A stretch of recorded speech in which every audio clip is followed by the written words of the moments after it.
But what have you got? Matt gazed greedily into his brother's hand. Nick was weaker in the counting, and so was still moving his lips over the coins. 33. Finally, he answered cheerfully. I got 52, Matt said. That adds up to 85. That's enough, Nick asked hopefully. I don't know, the older man shrugged. But when we were walking by yesterday, I looked at the window, and it said that in honor of the holiday discounts on bouquets. Nick, who always marveled at his brother's ingenuity, said excitedly. Outside the window of a small apartment in an old 5-story building, the sun was shining, and there was not a cloud in the sky. Such wonderful weather stood for a day, which, coupled with the abnormally high air temperature for March, led to the fact that as the time moved towards International Women's Day, there was almost no snow left on the streets of the city, and the vegetation even began to swell, greenish in buds. The weather. Nick and Matt sat in their room and counted the contents of their emptied piggy banks. It was customary for their little family's piggy banks to be filled once a week after Mom came home before the weekend, and usually had a little change from what she had left over after going into the store. Natalie just thought that pocket money was important for kids because it taught them the value of money, and besides, you can keep them busy with difficult choices. What should I spend it on? To buy gum today or tomorrow when they go for a walk in the park on Sunday, to eat ice cream or a hot donut with jelly. Now Matt and Nick were 8 and 7 years old, respectively, with first grade looming for the fall. As for the piggy banks, which were one for each brother, their current contents had accumulated for 3 whole months. Because the small family was quite tight with money, it was because Natalia had been fired from the bookstore where she had worked for a long time, and now she had to find a new job, of course, because her savings were melting away. So you have 2 children. As soon as at the interview, for example, in the supermarket for the vacancy, cashier sounded this phrase, with slight variations, but one meaning always, Natalie tensed, because it meant one thing in communication with a specialist from the Human Resources Department. She now walks on the edge, because no one liked the fact that the potential employee had difficult family circumstances, that the potential employee would take a sick leave, and 1,000 other reasons to go away. After all, Natalie, in principle not accustomed to lying, honestly said that yes, she has no husband, and no relatives do not help to raise children. They live on their own with their small family. So it turned out that the current situation of Natalie, Nick, and Matt as if hinted that soon someone would be completely poor. But Natalie tried to hold on and not descend into despair, but it wasn't easy.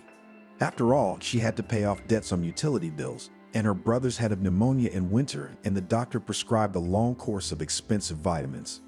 And they grew up, naturally, like all kids, so they had to buy new clothes for spring. The family was orphaned, left without the main breadwinner defender, and most importantly, without a dear loved one.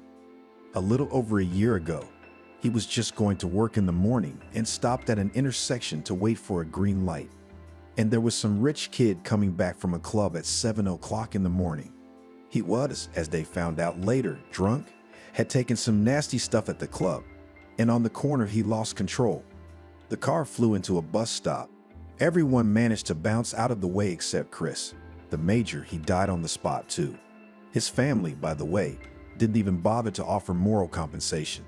They were generally dismissive of other people's grief. We'll have to think of something.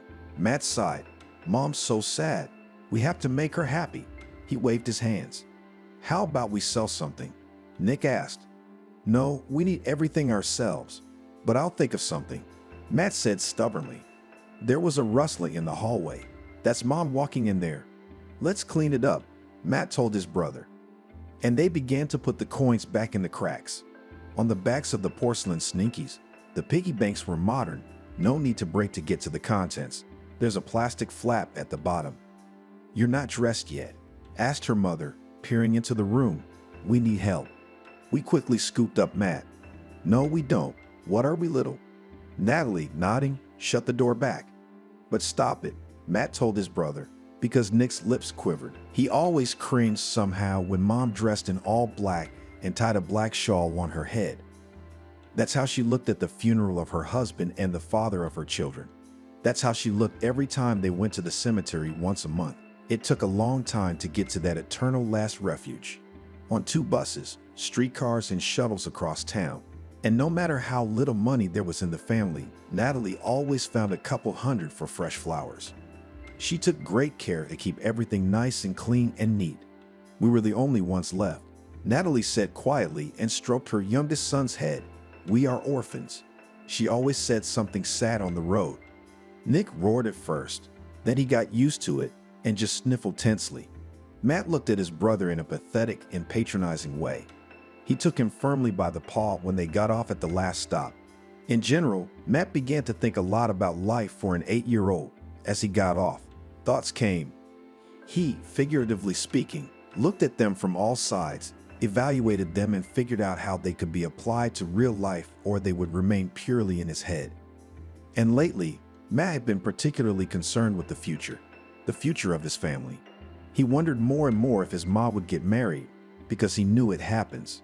And even some adults say it's necessary to have a man in the house. An example for the sons of a master. True, Matt did not share such views. Why do they need a hypothetical man in the house? Especially if he looks like Uncle Tom, a former colleague of Dad, who works in the same car service. He's been dropping by more and more lately. Sometimes he'd stay for lunch or dinner and compliment Natalie on what a great cook she was. A couple of times he brought his brother's toys, plastic cars, which are cheaper than a loaf of bread. You can buy at roadside stands. "Do you miss your father?" Uncle Tom liked to ask. Matt would hit him for it, because Nick would start crying. But Uncle Tom, it was like he was happy to see a child cry. And he'd get on his nerves and tell him a man shouldn't cry. They obviously lacked a serious upbringing. And so, apart from Uncle Tom, there were almost no guests in their house. Those grandparents who were mom and dad to Natalie were known to the brothers only from photos, died of a stroke one after another before they were born.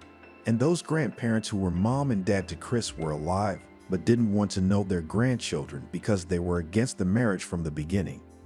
Nick was lucky enough not to be foolishly naive about it. But Matt, from a casual conversation, realized that these people think badly of their mother. They think that their daddy is not their own, that Natalie turned them on somewhere on the side she walked. Matt was sick of hearing that, so he didn't need those grandparents, and he hadn't witnessed the scene when those people called, by the way. Natalie, after Chris died, and offered to do a genetic test for parentage. They made it a condition. They said that then they would help to raise the children financially. Natalie, insulted, refused to do so, and all contacts with relatives were cut off. When they visited the cemetery, the first few times Nick sobbed with his mother, but not just because he missed his dad very much too. He was scared. Matt wished he'd had time to hit that on. It was some distant relative who had scared his little brother at the funeral, saying that there were dead people everywhere sleeping. But if little kids mess around here, they'll come up, grab them, and drag them underground with them. Mom, of course, calmed me down. Nneka said it never happens. But for how long were logical explanations enough for the nun, even though they were yearlings? Matt considered himself not just the older, but a much more seriously intelligent man, and generally treated his brother patronizingly. Now he and Nick were standing quietly, and Mom was crying, sobbing bitterly, and asking someone unseen, why was she being treated like this? What had she done to deserve such grief? I'm hungry, Nick reported. Matt sighed. They weren't starving, but lately they had mostly potatoes, pasta, and bread on the table, and sometimes a little fruit in season. Mom also bought soups and chicken kits and canned goods. Then, of course, we ate at daycare.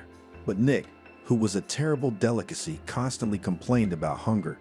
But it's good that only to him, to his brother, and he didn't pester his mother. How could she bear it, poor thing? The brothers did not notice how a man suddenly approached them. In general, the cemetery was not very crowded that day. And here, as if from under the ground, this old woman, also all in black, grew up. She was so small and puny that she seemed to be carried away by the wind. She came up to them and stopped beside them. Natalie continued to sob. The brothers looked at their grandmother in bewilderment. Chris's wife then, she said, wishing with her lips, "Excuse me, who are you?" Natalie, finally noticing her, turned around, wiping her tears. "I say, you, Chris's widow?" "Yes," nodded the woman. "And you are?" "Margaret, I'm his teacher." Natalie frowned. It was natural that there had been teachers in her husband's life, but she hadn't personally heard of any Margaret and couldn't recall the old woman at the funeral. "You go to him too?" "Yes," said Natalie, implying that the old woman had apparently come to this sad place for the same reason she had.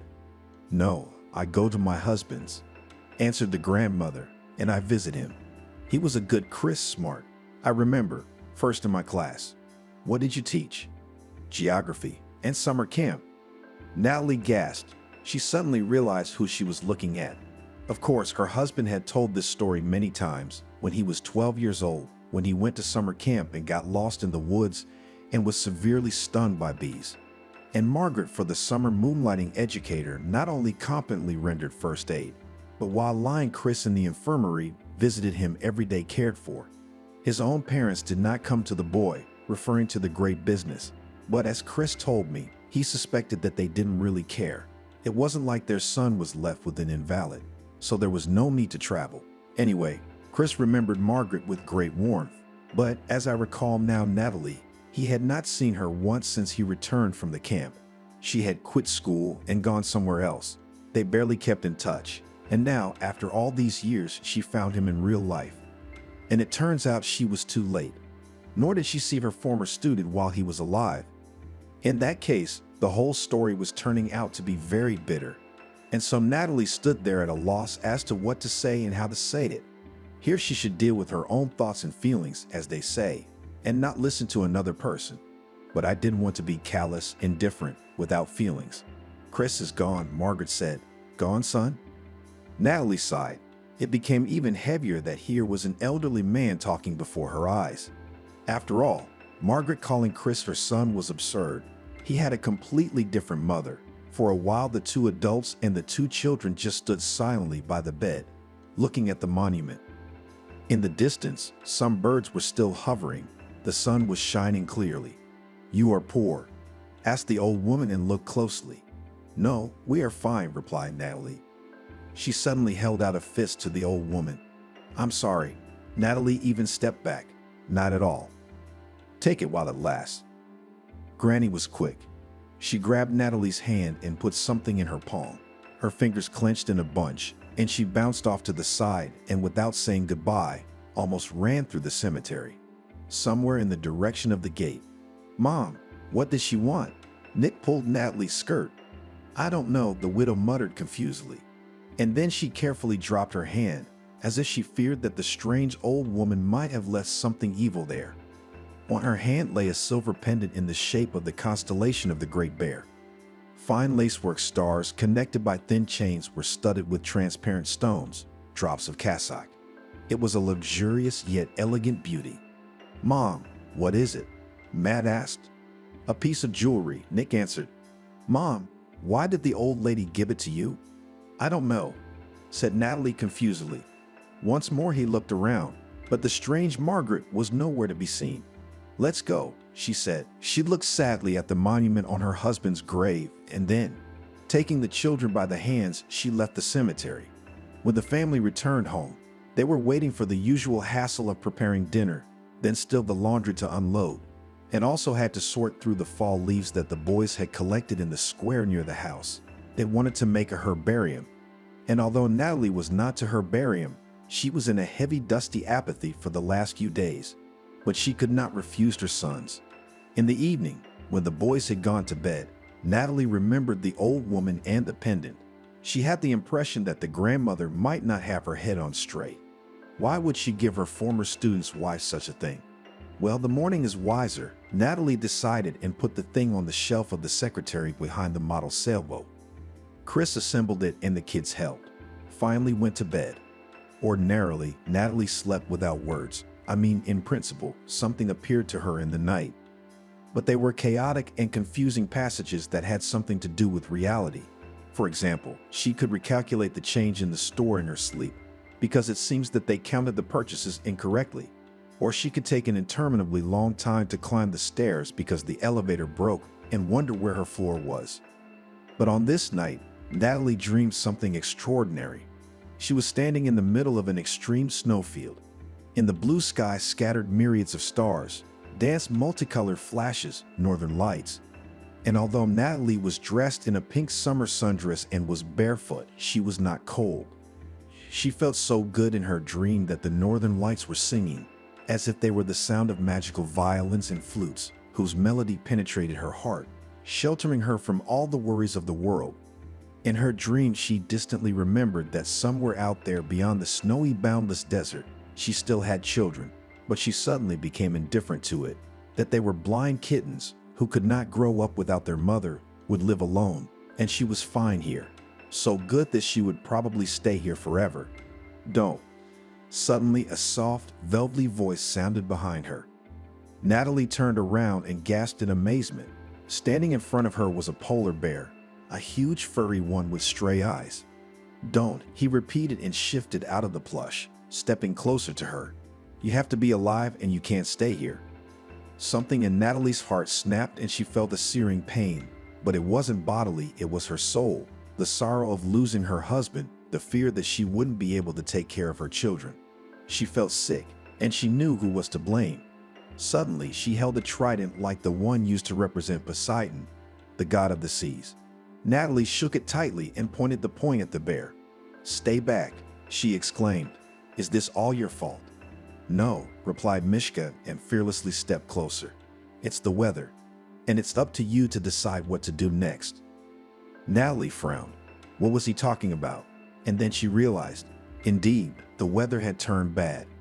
Now she felt the cold and the northern lights were gone from the sky and the stars were out. And all around her a blizzard was blowing long and every tiny particle of snow cut painfully like glass. Tears flowed from Natalie's eyes and immediately began to freeze into ice on her face. "Leave me alone," she shouted to the bear and swung her trident at him. He stepped forward, she wounded him, but he seemed to have to go back anyway. As if he were a disobedient child, he exhorted her. "You can't stay here." Natalie shook her head desperately. No, she couldn't go back. There she would be overwhelmed again with worries, responsibilities, fears, pain, loss, fatigue. And here she would simply lie down and sleep, and let the snowstorm sing her lullaby forever. "No, I'm not leaving," said, as if the bear had read her thoughts, and stepped closer again. The trident fell out of Natalie's hands, and she weakly began to fall backwards, but did not fall. She was picked up by huge, soft paws. Warm, fluffy fur covered her with a blanket, and then Natalie woke up, jumped up sitting up on the bed and lingered. "Where's what?" "Ah, she's home. It was just a dream." "One can only dream such nonsense," sighed the woman. After breakfast, at which, naturally, the sons were again capricious, about the fact that the omelet is slippery and porridge with points. Natalie took them to the kindergarten. There, it was not without exchanging a few phrases with other moms and even one dad. In general, with all the people who brought the kids here. And although it was only March, they were only talking about the upcoming summer, when they had to take the kids out of town, and about the upcoming September. It was the first school year for many of the kids in Matt Nick's group. Coming out of kindergarten, Natalie was completely sad. Her crumbs, no summer vacation, neither on the sea, not in the camp, nor in the village, also does not shine. And that until September 1, it generally frightened her. It was necessary to buy textbooks, stationery, new clothes, and it all promised to come out in so much money. And also, probably, the school would start to collect money for teachers' holidays and excursions. Natalie was already thinking straight, how she and her little ones would be treated, considering they'd probably be the poorest in the class, maybe in the whole school. And of course, there was nothing to think about hiring her sons a tutor to help them prepare for first grade. Nothing. Natalie tried to cheer herself up. It used to be to school through the forest with wolves and one teacher for the whole village. And nothing. They grew up educated people. Further on in the schedule of the day, there were 2 interviews. At the first, Natalie barely voiced that she was a single mother. She was immediately told she wasn't hired. "But I put that on my resume," she protested. "You're wasting my time." Elsewhere, it was like everything was fine. And Natalie even allowed herself a little hope, fell down on some stupid test about zodiac signs, teacups, and pencils. Walking outside, she almost cried. Why can't a person just get a job normally? After all, she is neat, not confrontational, without bad habits, and even knows French. Really, what does the latter matter to a salesman? Still, it was very frustrating. The mood was somewhere below the level of the Mariana Trench, and even the sun was not happy. Natalie wandered slowly down the street. What to make for dinner? Cutlets. There was still ground beef left in the freezer. The main thing to add more bread and can still scroll vegetables. Apparently, only secretly can make her boys eat broccoli, beans, cauliflower, and all other healthy. Walking down the street, Natalie passed a jewelry store. There were a couple of saleswomen standing on the porch of this boutique, and a snippet of their conversation reached Natalie. Of course, he had his own progressive views, but this new interview format kicked out mockingly. One of them. And don't tell me, the other one supported her. Can you imagine? I was told already that I may not even try. Because, you see, not enough arrow-fu. What stupid words. Anyway, he'll be looking for a sales girl for a long time. Yes, the first one laughed. Then he'll look for some professor's grandmother. Natalie slowed down a little. The jewelry store needs a salesman. She's a fool, though. She'd heard what they were saying. Apparently, the owner of this jewelry boutique is very serious about choosing candidates, and he certainly doesn't want a single mom. So enough of this nonsense. There's another place to try and get in. Roadside stands for candy bars and such. They needed a salesman, but they'd already scared me in advance that the schedule is variable and there may be night shifts. Natalie was crossing the road when she was thinking, and although she was usually a very attentive pedestrian, now she didn't notice how she ran the red light. "Woman, where are you standing?" She was belatedly called out by one of the people standing near the traffic light. There was a shrill squeal of brakes. Everything was decided in a matter of moments and centimeters. The hood of a red sports car literally jabbed into Natalie's legs, causing her to stagger and swing her arms ridiculously. Then she leaned on it to keep her balance, breathing heavily. The driver's door slammed shut. "You're crazy?" raged a young, blonde-haired man in a dark business suit. "What the hell are you doing?" "What am I doing?" Natalie, who was having a hard time thinking straight, said absent-mindedly, "I'm sorry." She whispered and swayed and stepped aside. Her head was buzzing. Dark flickers flashed before her eyes. A car hit. Her husband hit by a car. It had all been about the same. And now she was almost being victimized. Yes, it suddenly began to dawn on Natalie that if it hadn't been an accident, her children might have been orphans by now. Chris had died because another man had broken the rules of the road, and now she was out on the roadway by herself. The situations are similar and yet opposite. At this point, Natalie's nerves gave out and she burst into loud tears. She cried ugly, choking on her tears, barely catching air. She was barely aware of what was going on around her. Just reached the sidewalk and stood leaning against a pole. She almost hung on it, wrapping her arms around it. The driver of the red car quietly got behind the wheel and quickly drove smoothly to the curb, slowed down and got out again. He approached Natalie. "Woman, are you feeling ill?" "Of course I'm sick." Some lady in a beret answered him. "You hit her." "Why would you lie?" A man with a check bag on wheels stepped in. "No, I didn't. She ran the red light herself and wasn't hurt at all. She was just scared." Natalie, meanwhile, continued to flounder in her hysterics and couldn't stop. She could hear the stranger asking her what was wrong through a layer of absorbent cotton. She could hear him telling her to sit down. And then she went with him like a wind-up doll when he put his arm around her shoulders and led her to a place where she could actually sit down. There was a cafe a stone's throw away. A bus pulled up, with people waiting at the stop. A woman in a beret, a man with a bag and other witnesses of the incident began to climb into it. And beautifully said, a middle-aged woman in a green coat. As in the TV series They Met by Chance, and he is a millionaire in a red car. Then the bus moved off, and everyone who witnessed this scene very quickly and forgot, because in fact, nothing tragic happened, and everyone had their own lives and concerns. "I'm sorry," Natalie muttered. She was sitting at the cafe table. She had already drunk a glass of water brought by the waitress, a girl, and now she was warming her cold hands and her lats. "I don't know what came over me." "Stop apologizing," said the blonde man sitting across from me. "It's not your fault, is it? It's just that everyone reacts differently to stress." "My husband died the same way," Natalie said, suddenly, and bit his lip. She wasn't used to complaining to strangers and didn't like it. But here the words seemed to come by themselves. She said a few more words, apologized again, and looked away from the coffee in just those few moments. As she looked out the window, the coffee house was enough for the man's face to change. It was like a shadow ran across it, but he immediately pulled himself together and looked calm and collected again, generally giving away nothing of his reaction to her words.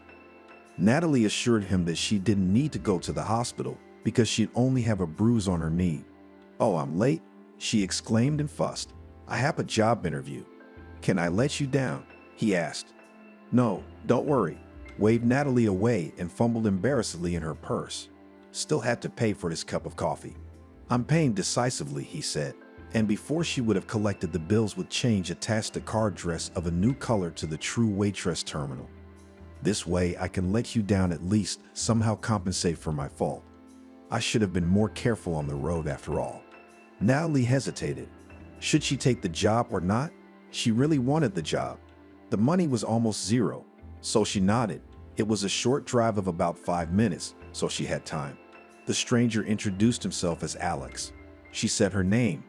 A few easy phrases. Natalie said she was looking for a sales job now, and she had a degree in economics. "Why not in the office then, or as a store manager?" Alex asked. "Yes, it just so happened," shrugged his shoulders. "I was already pregnant in my last year of study and decided that when I got out of maternity leave, I would look for a good place." And then Natalie told me what happened. In the store near home, work suited her more on the schedule and loyalty to the 7 urgent absences than in the company, to which was to drive another 5 stops. And then the second pregnancy happened, and when the youngest was born, she and her husband decided that, with his good salary, it would be enough for the family, and she could continue working as a salesman. It would be convenient. The schedule 2 after 2 and everything else. It was very satisfying. And now it turns out that again the salesman is the best option because, well, what kind of office career is she now? And it seems to me you with your experience and erudite could find a better place than in a kiosk at the bus stop, said Alex. "Oh, behind Katla eyes Natalie don't. You have no idea. But here too, if they take it, it'll be a miracle. You know," he said thoughtfully, "I'd just like to make a suggestion." "What?" Natalie was born in her purse, her ringtone playing. "It's just that I have a sales position open right now," Alex said. "The Queen's Diamond Jewelry Store." She'd heard of it. It was a very expensive and high-end place. She'd walked right past it the other day. "You're kidding." Natalie deflected the challenge. It was Tom, and he could definitely wait. And anyway, Natalie wasn't sure she was ready to talk to him right now. The man had come to visit her yesterday, as usual, but he'd been drunk. He'd made some stupid claims. And it got to the point where she pushed him out onto the landing, afraid of his anger. And even though he's probably sobered up by now, Natalie didn't want to talk to him. "Why not?" "Just kidding." Alex gave her an attentive look. "Where am I and where is the jewelry boutique?" Natalie waved her hands. "I have no experience with jewelry or with your customers in general." "What about them?" "With customers?" Alex asked with a smile. "You know," shrugged Natalie, "there, probably you need a special approach, knowing some etiquette and all that." "You are charming," Alex laughed. And Natalie bit her lip nervously. His laughter affected her strangely, sending clusters of goosebumps along her spine. Pleasant ones. Our clients are actually the most ordinary people. They just have money, and they're used to getting better from the product to the service itself. And yes, I can tell you exactly why I'm offering this to you. You, Natalie, not only have the proper education and experience, albeit in the marketplace and in simple places, but you have something equally valuable. He was silent for a while, obviously thinking about something, then continued. You have a literate, pleasant speech. You give the impression of an intelligent man. And I'm sorry, you are certainly not one of those women who in every client, no matter whether single or wearing a wedding ring, see a potential daddy. And pardon me for being blunt, you don't disgrace my establishment with your pathetic attempts at dating. Natalie was a little shocked because it was too good. It turns out she met the owner of the high-end jewelry salon himself. And after she herself, in fact, ran into his car, he did not scold her and drove away, but also gave her coffee, listened to her whining, and then offered her a ride and now offered to go to work for him. "I'll think about it," finally Natalie said. but I just want it right away. You want to warn me that you can expect anything from a single mom with 2 kids, he grinned. Believe me, I can imagine how hard it is. I mean, my sister got divorced recently, and she's got 2 twin daughters in daycare, and she doesn't have time for anything. Natalie did a pertinent but not polite remark that it's wrong to compare the problems and opportunities of a single mom who is the most ordinary woman and the one who is the sister of a millionaire. She only nodded and said she could send him a resume in that case. Alex said that the interview was, in fact, already underway, and added that if she wanted, she could go to work even tomorrow. Thank you, Natalie said. Stop right there, please. There's one more place I have to go. A market stall. Alex raised his eyebrows. Yes, I have a job interview at the stall, with dignity, said Natalie. First of all, I got here before I got here with you. And secondly, it's just nice to have a choice, you know? I do, and I find it worthy of respect. Alex answered seriously. Wait, he called out when she got out of the car. We haven't exchanged phone numbers, and then I can wait for you and take you home. No, thank you. You've already done a lot. The woman smiled. I still have to go to the store and pick up my sons from daycare. Goodbye, Alex. She waved him off. See you later, he replied. And he gave her a thoughtful look. What bizarre turns fate sometimes makes. Alex thought, how did it happen that he met this woman, and under such particular circumstances it was so strange? But she seemed to him unique, extraordinary. As soon as he saw her frightened, confused near his car. And then, oh, why her? Why is this her story? Grim, bitter, cruel, and nightmarishly intertwined with his family's story. What's he supposed to do with all this? And the big question is how to tell her the truth or not. But then what would happen when she found out? Getting out quietly, Alex twisted the steering wheel and, having waited from the car the maximum speed allowed, rushed through the city. He had a lot more to do for today. The rest of the day, which pleased and calmed, was life-expanding. Natalie's nerves had passed quietly and without any miscellaneous such and such surprises. She'd even been lucky enough to buy fish at a discount, so it was fried fish for dinner, not cutlets. She dialed Tom herself and told him they should probably take a break from talking. He began to whine that he wouldn't drink anymore, that it was all so random, and Natalie sighed and forgave him. From the kindergarten together with her sons, she took the news that the holiday on March 8 will be a matinee and all the children will prepare gifts for their mothers. The teachers decided that the best thing to do would be crafts made of paper, flowers, something made of plasticine, and we could also draw pictures. Natalie made a note in her notebook where she wrote down everything about the family budget, to buy colored paper or watercolor paints. Both would be expensive, and it was quite evening before she remembered the jewelry that this strange old lady Margaret had passed on to her. Natalie twirled it around in her hands again. It was beautiful, and maybe, if not costume jewelry, even expensive. She decided, no, it must be returned, and what would do that? She dialed her mother-in-law's number for starters. I'm not asking for money, hastily announced her intentions to Natalie so as not to be thrown from the other side of the phone. When asked if she knew anything about one of her son's teachers, the mother-in-law gave a predictable answer. No, because why would she even want to know? But then she sighed and said she remembered a certain Margaret. Wait, said the mother-in-law, and leaving the phone on the line, went somewhere to the side. For half an hour, Natalie listened to the rustling. Then the mother-in-law said that apparently Chris sometimes wrote letters to this Margaret. She found her address in her son's old notebook and dictated it. Thank you, Natalie said. She wouldn't call, wouldn't get in touch with her mother-in-law, but it so happened that after her husband's death, almost all of his belongings, toys, children's diaries, mother-in-law took for himself. And Natalie didn't mind. They were his parents after all. After reading the address, Natalie realized that Margaret didn't live very far away, so she could go to her tomorrow. Of course, it would be better to call first, but a phone was definitely impossible to get. The next day morning, Natalie found a message from Alex on her smartphone. Received. Smiling, she wrote back, no, so I can send a resume. A minute later, he replied, and I've accepted. When to wait? Tomorrow, if possible. What time should I come over? Natalie asked.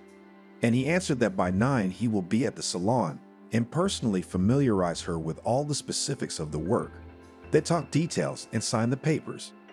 At the right address, where Natalie went immediately after taking the children to kindergarten, there was a typical panel 9-story building. The yard in front of it was planted with poplars, which, judging by the thickness of the trunk, were at least 50 years old. There were flower beds under the windows of the first floors. And although it was too early for full blooming, in some places primroses were already sticking.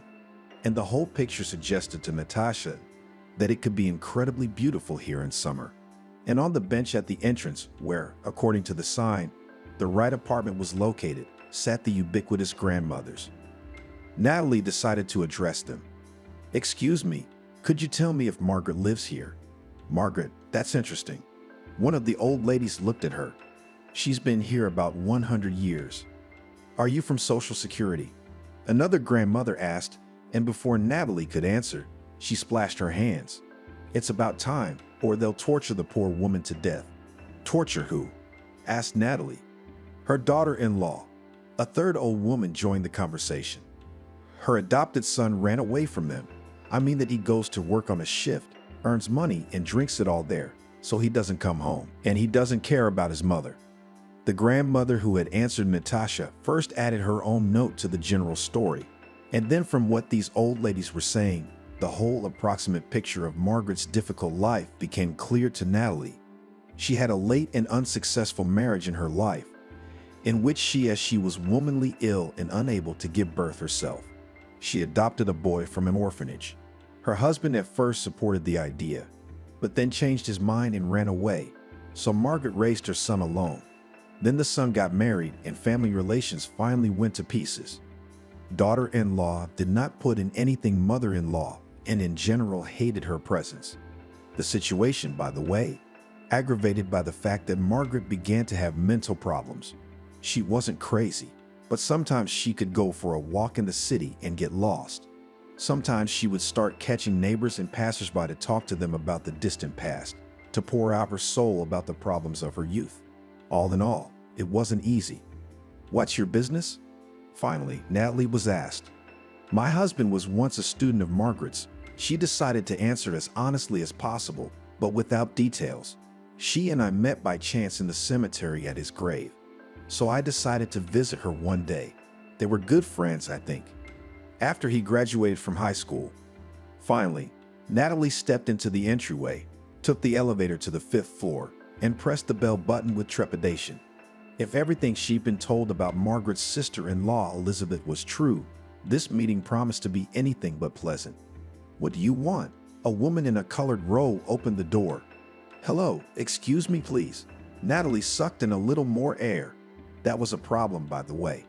Elizabeth reeked of onions and what didn't seem like fresh fish. Natalie tried to spell out in a cursory manner that she needed to see Margaret because she was her deceased husband's teacher. Met her at the cemetery. "And what?" Elizabeth interrupted her. "What do you want?" "Can I talk to her?" Natalie gave her a friendly smile. "It's private."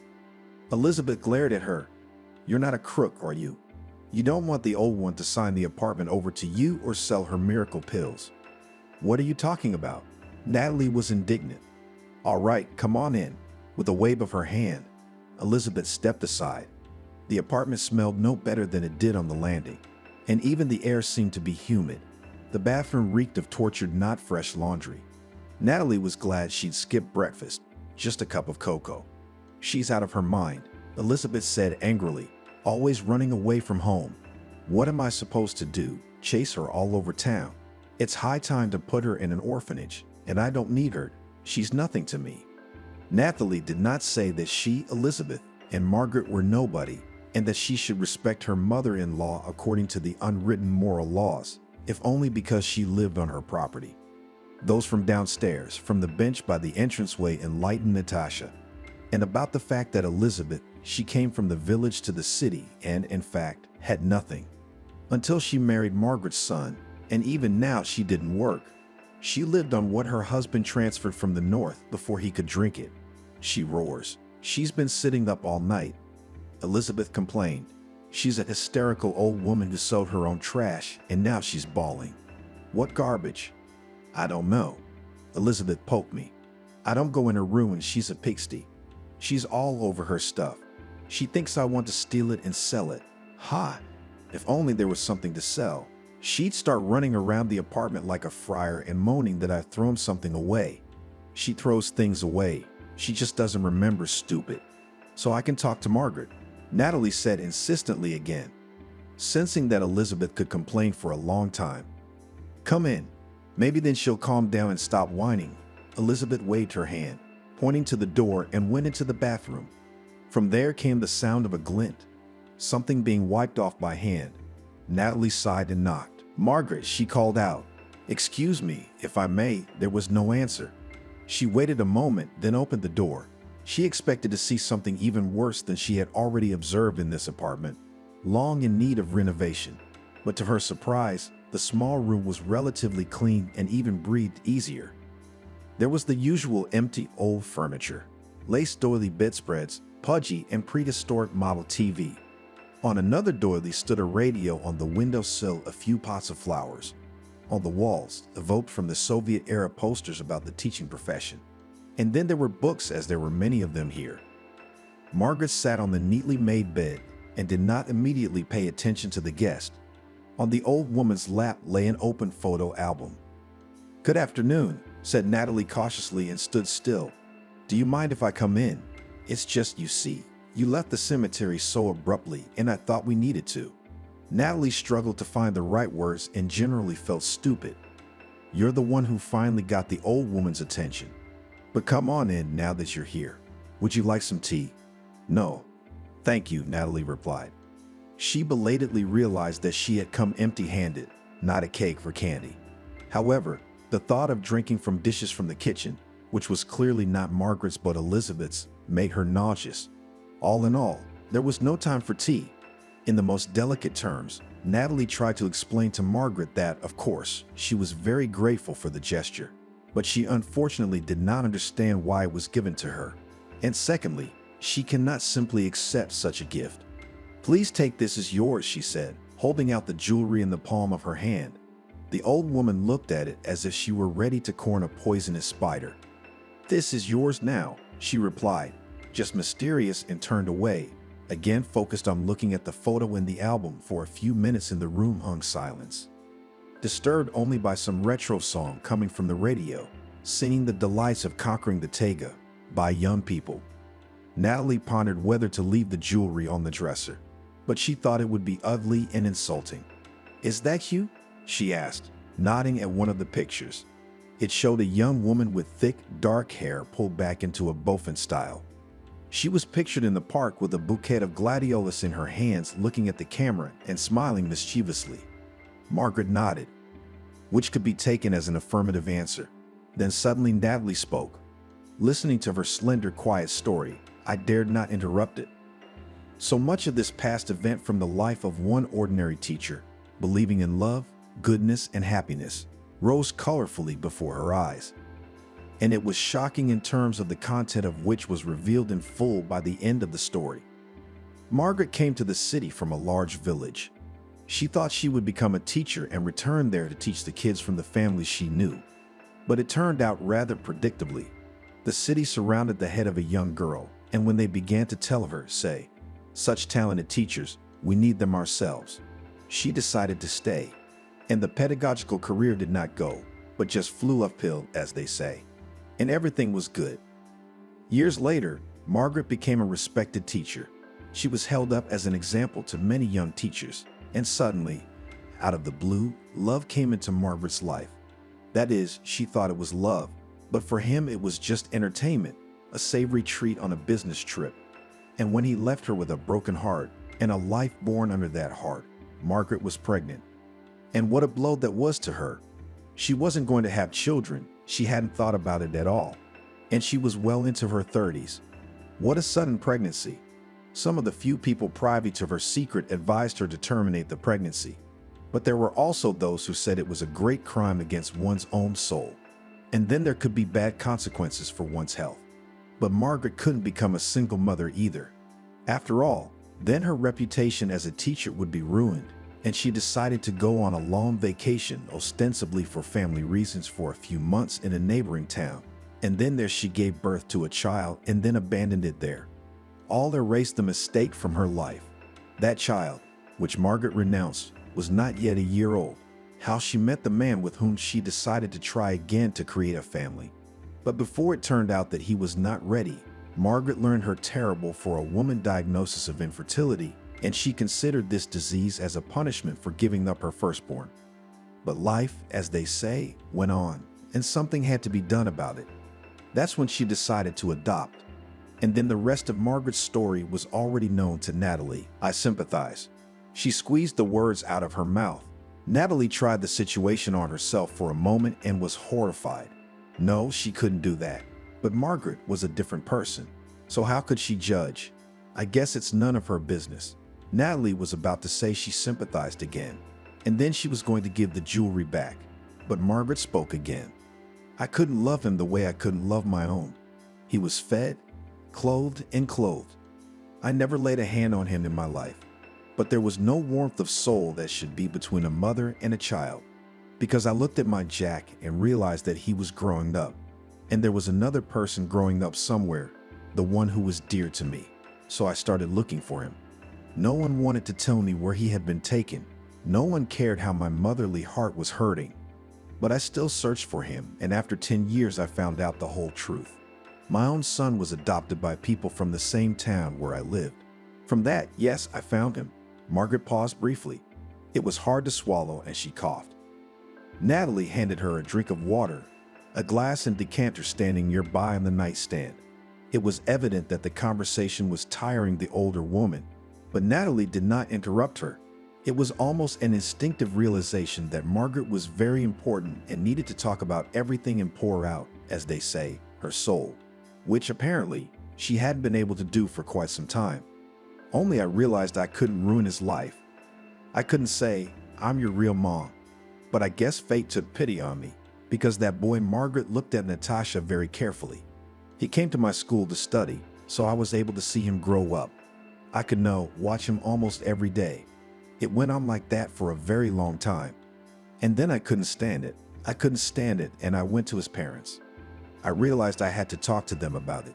I wanted them to understand me, and maybe they would allow me to visit them sometimes, to see my boy more often. But they said no. They were angry with me. So it's scary to remember. Margaret had a drink, and they told her not to go near him again, that they transferred me to another school.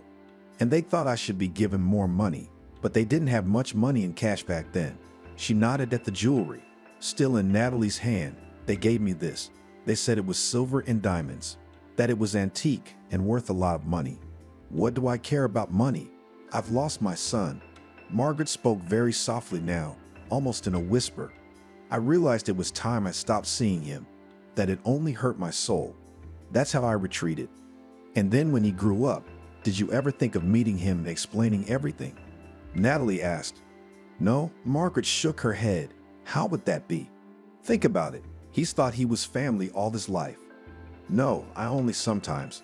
After the summer camp incident, he wrote me letters to congratulate me on holidays. It was enough for me to read letters from him a couple times a year or talk to him on the phone. After the camp incident, Natalie asked her question glumly. Until now, she had taken Margaret's story a little lightly. But now her last words were rapidly coming together, and what Natalie knew of this teacher of her husband's. No, she exhaled. It can't be Chris. And it is him. Margaret sighed. Chris, my darling, he died and I wasn't even there. I was there to see him off. I must have been a bad mother. Natalie jumped up and paced the room. It just didn't make sense. Could it be that her Chris had spent his whole life in ignorance of his origins, and yet he had regular, even if formal, contact with his birth mother? Was it possible that his in-laws and even her to his wife had not revealed this secret about his origins? And now what? It turned out that this old woman, she is, in fact, her own mother-in-law. And she's also Matt and Nick's own grandmother. You're confused, Natalie repeated. And take it away, she added, holding out the jewelry. I don't need it.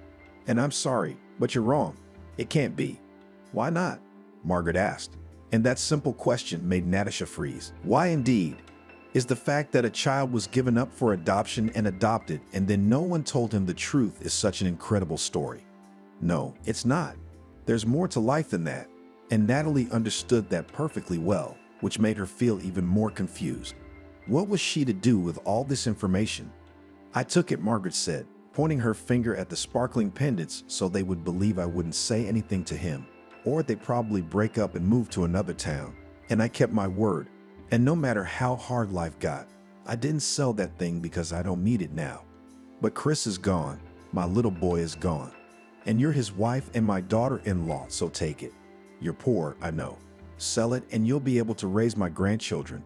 And if you don't believe me, Margaret added grimly to me, then ask your mother-in-law, Chris's adoptive mother, and show it to her and see what she'll tell you.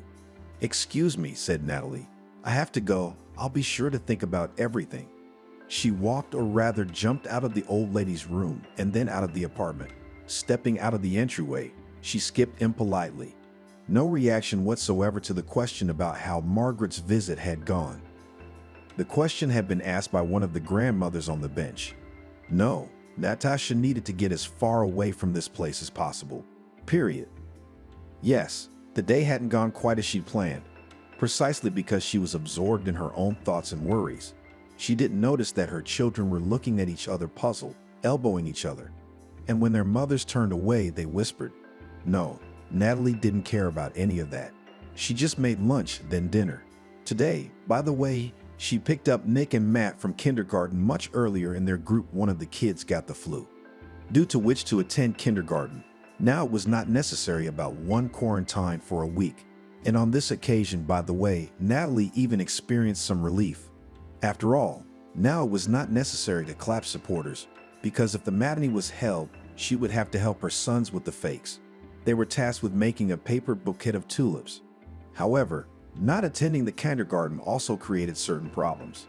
After all, just tomorrow Natalie had to go to work, and the boys, of course, could not be left alone, but a solution was quickly found. May, a neighbor, agreed to look after the boys for a few hours a day, taking them to herself. May herself was also a mom, but her child in principle was not a daycare center. Not because he was sick, BT doughy, no, Archie was doing wonderfully well health-wise, but because of an unusually capricious degree of assiduity, a tendency to prank and disobedience. But he got on with Nick and Matt just fine, by the way. And even as May was surprised to recognize more than once in their society, Archie behaved much more well-mannered and positive in all senses. Entering the Queen's diamond jewelry boutique, Natalie was a little confused. It seemed to her that now she would be told from the doorstep that it was all a ridiculous mistake, and instead of her, they had already taken another 100 times more suitable applicant. But how had she been wrong? Alex met her at the doorstep and gave her a tour of the store. It turned out he knew a lot about jewelry. He was poring over the names of stones, talking about collections from leading jewelry houses. Natalie, by the way, looked at a couple of price tags and was simply shocked. No, of course, she understood that rich people bought such things, but to give so much money for some earrings with a couple of stones that would be enough to buy 2 large apartments in the center of the city. Natalie just couldn't imagine how much one had to earn to afford such a thing, and how one could spend money like that, when it seemed there were so many other important things in the world where they could be used, for example, to help orphans. Alex smoothly but resolutely introduced her to the specifics of the store, showed her the back rooms, bragged about the luxurious security system, digital technology, and finally introduced her to the plump curly brunette with a stern expression on her face. Meet Viola, our, so to speak, permanent leader and director of this branch of the jewelry chain. Natalie said hello and was startled. Surely this strict aunt of about 50 years old would smear her now. But she was wrong again. Viola turned out to be a friendly and patient person. She said that for the first 2 weeks, Natalie would be paired with her. This is a common practice for their store, a kind of mentoring, after which she will become an independent salesperson, a consultant. And then Natalie tapped her finger on a stack of books. Materials for self-education, so to speak. It is not necessary to learn by rote, but it is very desirable to familiarize yourself with them. Do you understand? Our customers want the seller can not only pull the goods from the showcase, but also able to present it beautifully. This means that it is important to be able to talk about the origin of stones features, for example, types of clasps on the necklace. Anyway, you'll figure it out. I'll try my best, Natalie swallowed nervously. Yeah, she thought, I'm a fool. She laughed at her sons when they said they were afraid to go to first grade because there would be so much science. Well, maybe she's scared about the same thing now. The first day of work went well. Natalie stood in front of Viola and watched her interact with the customers. A bald man in a white suit came in and picked out some ruby cufflinks. Here came a lady with a tiny syringe, which sat right in her bag, looking out of their funny face. The lady went through bracelets for a long time, complaining that she needed turquoise strictly from Afghanistan because it was better there. And finally, when Viola showed her what she wanted, she bought everything and left. There were other people. Natalie knew it was not good to count other people's money, but she was amazed how easy it was for people to make such large purchases. And then two people entered the store, a young couple. Here we go, Kat stretched out. Another saleswoman who had been looking at Natasha with a contemptuous sneer and envy from the start. It's the third time the beggars have come in. All they do is look and buy nothing. Natalie looked closely at the couple. The girl was late in her pregnancy and dressed like her companion. Very simply cheap, but clean and neat. There's your test. Viola smiled suddenly at her student and gave her a gentle nudge in their direction. Go on. Good afternoon. May I ask if I can be of any help to you? Natalie took a deep breath and spoke the way Viola had taught her. Hello. The girl smiled shyly in return. Would we like to see something with pearls? Yes, of course. Natalie began to sing about what a gorgeous collection of pearls they had, including black and a very rare gold one. But then she realized that these people wouldn't buy them, and the girl saw the price tags on the things Natalie was praising. But you know, I would advise you to pay attention to the products with river pearls. Suddenly decided to change the line of trying to make a sale Natalie, despite the fact that he is of farm origin. In terms of characteristics, it is not inferior to wild pearls. It was the kind of pearls that back in the 16th century were on par with fur and highly valued in Venice. And Natalie told some interesting facts. She showed closer earrings, beads, rings, and other items. Then the girl sighed. Probably this ring right here. And earrings, said the guy. His companion dropped her gaze. She was surprised at his generosity. Yes, he said, it's okay, Amy. We can afford it. Don't worry, David's still calling me over. I've got some more movers coming in. Kat's at the other end of the hall and poked her palm. Those poor customers were so hilarious. And when they left, Kat was the one who started discussing them with her co-workers. Gossiping girls asked Viola sternly as she approached them. Then she turned to Natasha. I can praise you, because Alex says that we always appreciate every customer, literally every customer, and for everyone we must be able to find the right products, even if it took all day. Kat and her celestial friends opened their mouths because the praise from Viola was no easier to wait for than a snowfall in the middle of July. In the afternoon, Alex stopped by the boutique again and offered to pick up Natalie for a ride home. She could have taken public transportation, of course, but unexpectedly she agreed. For what, by the way? She received another look full of dislike from Kat, who was, like some other saleswoman in this jewelry chain, a little unrequitedly in love with Alex. True, this crush was mostly based not on his human qualities, but on the fact that he was very rich and not bad looking. But how was the first day of work? Alex asked Natalie, and it was not a formality. He was really interested. She told him everything in detail.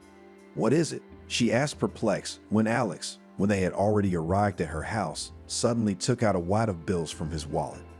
An advance, he answered simply, and a bonus, he added, noticing how suspiciously Natalie looked at the money because it was a lot for an advance.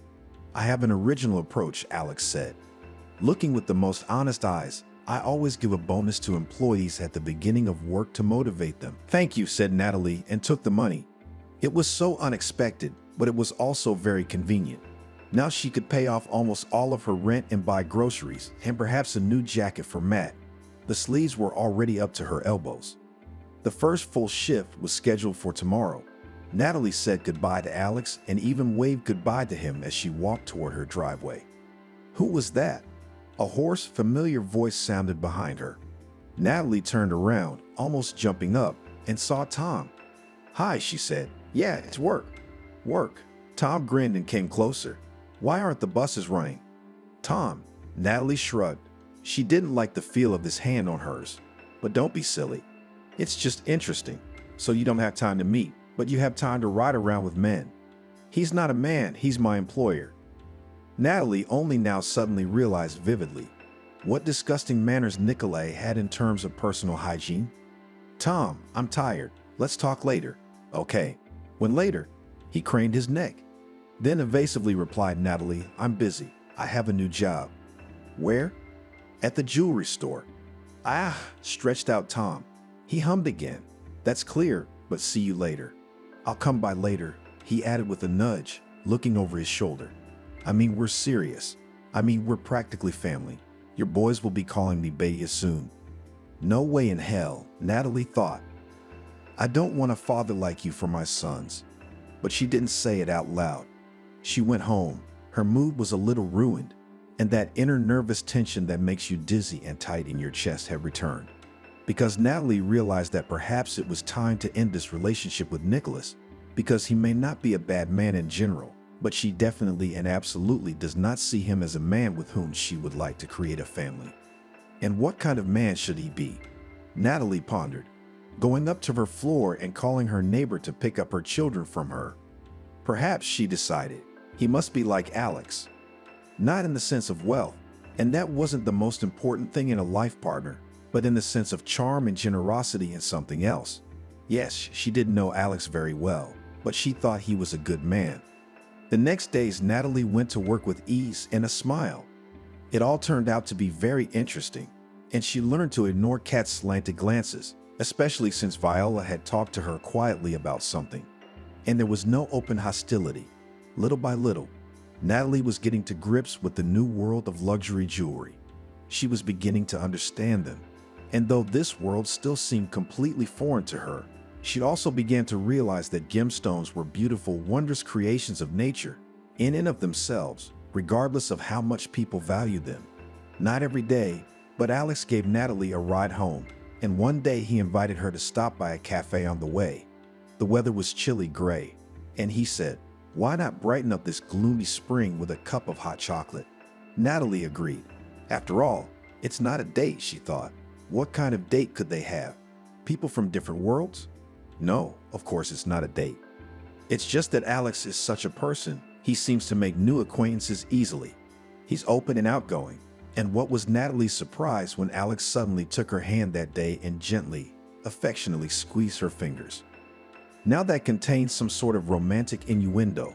She had looked at him, then surprised, almost frightened, and he had said in his usual easy manner that he liked her very much. "Or do you have someone else?" he asked. "No," Natalie answered, and then she gave herself a mental smack. She hadn't broken up with Tom as she should have, but had been avoiding him.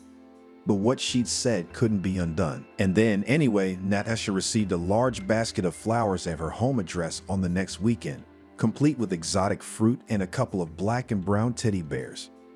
Alex apologized that they wouldn't be able to see each other as agreed because he had urgent business to attend to. He also added that flowers for her, toys for her sons, and fruit for everyone. The call from May caught Natalie off guard. She was just about to take advantage of her day off to stop by a store that was having a sale on home textiles to pick out new dinosaur bedding sets for her sons. And suddenly the neighbor called and in a voice shaking, scared and changing, reported that today, as usual, she took Archie for a walk in the yard. And also with them went the children Natalie had left in her care. And then, well, Nick and Matt got lost. They slipped away. Marina had to turn her back for a minute. "Don't worry," May asked gently. "They probably decided to walk to the store for some caramels, or to the neighbor's yard. I'm looking for them now. I just thought I'd tell you to maybe come back and look for them too." Natalie didn't remember how she'd gotten back. She was in shock, horror, panic. Her mind was painting 1,000 pictures of what had happened to her babies, and it was one worse than the other. "No, we certainly don't have anything for that kind of money," the woman replied sternly and harshly, even rudely. A saleswoman in a flower shop. "Where are the boys?" A big secret from everyone in the world escaped to buy a bouquet of flowers for their mother on the eve of March 8th. Not at all. Nick stretched out pitifully and his lips trembled. Oh, come on, Lois. Pushed the saleswoman in the side of her collie. Look how cute they are. They've saved up and want to please their mother. You don't want to bother with them. I rolled my eyes and poked Jim. Guys, let me show you something. Amy leaned over and looked into the eyes of both brothers. They were marvelously charming, direct, good-natured boys. Amy herself was about to have her firstborn. According to the ultrasound, it was a boy. She was amazed by these boys who showed up at the flower stall to buy flowers. True, the money they had on them was just enough for nothing. 3 carnations from the vase of merchandise at most. Amy sighed and wondered if they should add some money from their personal funds. Then they could perhaps buy a few roses. Look how pretty it is. Nick enthusiastically told Matt and showed his hand a floral arrangement of sky blue and snow white flowers placed in a box, tied with a pink ribbon. Auntie, how much is this? Matt asked. Jim rolled her eyes. As much as you can.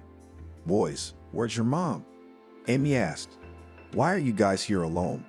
Why are you here alone? Jim added sternly. What about us? Matt was suddenly afraid that they would be captured. So how are there no adults around? Generally sent to the orphanage. Mom in the store began to lie he on the move, and we just so dropped by. Nick, let's go. He pulled his little brother by the sleeve, and together they ran out into the street, and they ran sideways. Whew. Matt ran his hand over his forehead. We're in trouble. What are we going to do now? Nick asked pitifully. Matt, Nick, are you doing something? A familiar voice suddenly sounded. Alex had visited Natalie's house once in the past weeks and had met her sons. And now driving down the street, he suddenly noticed the boys. But Natalie was not with them for some reason. The brothers looked at him when he got out of the car. What about us? And Mom was at the store, Nick said, and immediately blushed to his ears. He couldn't lie at all. We're on our way home now. Matt put in a word. It's all right. You're not very good liars. You know that, don't you? Alex smiled and stood up, blocking the way. What's up with you guys? The brothers looked at each other again. Suddenly, they started talking in chorus about how bad it is, that Mom is sad, that Dad used to give her flowers on March 8th, and they wanted to give them. But not enough money. The kids also blabbed that they ran away from the neighbor who was entrusted to look after them. It's all clear with you. Alex shook his head. Yes, it's May. She's probably going crazy in there. Maybe your mom's already been disturbed. Okay, no tears. Okay. Hurriedly, he turned to them and especially to Nick, who was already squinting, began. Let me take you home. But first, give us that bouquet over there, said Nick. When together with his brother and Alex entered the kiosk. What a day. Lois rolled her eyes.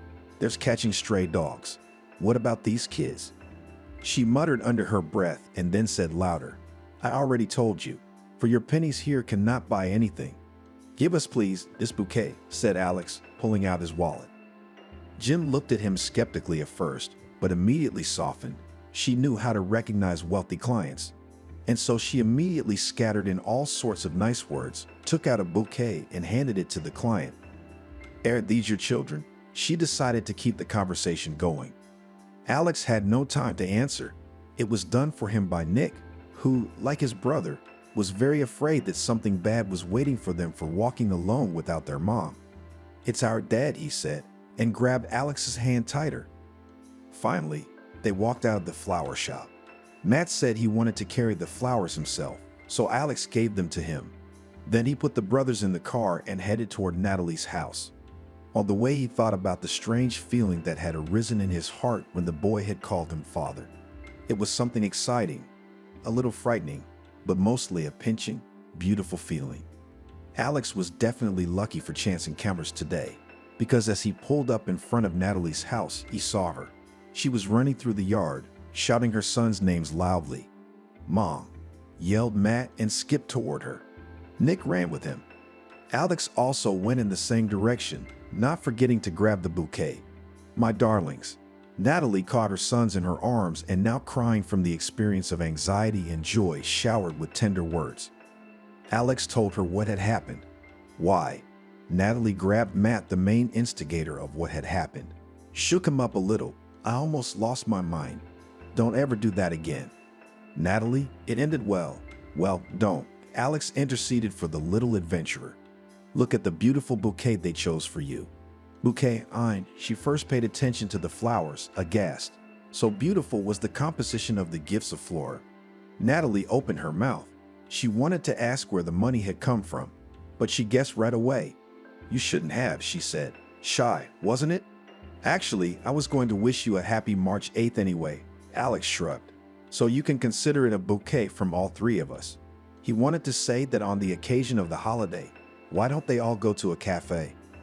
And Natalie realized at that moment that she really liked Alex in a romantic way. And Nick and Matt realized that they also liked him as a family friend, that he was 1,000 times better than Uncle Tom. And they didn't mind him visiting them. But then a new face appeared near them. Alex. He was called out by a young woman in an elegant pantsuit.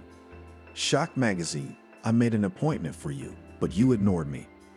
Alex's face changed. Through Natalie a curt, I'm sorry, I'll be right back, and grabbed the press representative under the elbow, literally dragging her aside. This wasn't just any reporter. Alex had once had an affair with her and they parted ugly. And since then, this person seemed determined to spread all the ridiculous rumors about him that she could gather or even make up. Alex had already threatened more than once that he would get the lowbrow magazine closed down. And now I wish I'd taken care of it. We have nothing to talk about, he said dryly. I've already explained to you that we're done. And stop getting personal. Aha, that's what you mean, the journalist threw off her chin and flashed her eyes dangerously. You have an icy heart. We just didn't see eye to eye, and it wouldn't have worked out. For what must be the 1,000th time, Alex repeated. I hate you, whispered the journalist. It's mutual. He grinned back. So you're with her now. It's none of your business. Yes, it is. I forgot. We broke up. The reporter snorted. Oh, she knows. Ah, her eyes were shining now, like a hungry tiger that had smelled its prey. She doesn't know. Yes, it's none of your business. And it's none of your business, Alex said. But it was too late. Hey, journalist, Natalie waved her hands. Do you know that Alex is Sam's cousin, who killed your husband? It seemed to Natalie that heaven and earth had changed places, that the surrounding reality had run out of air and that she was falling into the abyss. No, it couldn't be true. But something told her it wasn't a lie. She looked at Alex shocked, disbelieving. What are you like? He said to his ex-girlfriend and paid no further attention to her. Walked over to Natalie. Look, I can explain everything. You don't have to. Natalie put her hands out in front of her. Don't, stay away, please. She squeezed her eyes shut. Spots of fire danced beneath the branches. How lucky were the boys, the sons, not to hear that. 5 minutes earlier, May had shown up and taken them home. That is, to her house for now, promising to feed them soup along with her Archie. Alex obeyed and stopped. He saw the hurt, disappointment, and something much deeper and darker than the usual resentment splashed in Natalie's eyes. He saw in those eyes that he didn't stand a chance. Should I leave? Quietly he asked. She didn't answer, just nodded. And then she turned away and walked toward the entrance, and how Alex wanted to rush after her, to turn her to him, to make her look him in the eye and explain everything, to make her believe the truth that changed everything, that explained everything. But he realized that trying to do such a thing would make things worse. Perhaps she needed time. Or did everything now appear to be destroyed forever? He didn't know that, but all he knew was that right now he had to leave. It was weird to the point of being creepy. But the rest of the day was normal for Natalie, in the sense that she didn't give anything away to her sons. They dismantled the bouquet together and moved it to the biggest vase they could find. And then they watched cartoons together. And just after putting their little ones to bed, Natalie let herself cry. She couldn't figure out how he could lie to her and how it had even happened and what was it. He knew she couldn't help but know, didn't he? I mean, she had told him everything about herself back then. So what had he done? Why him?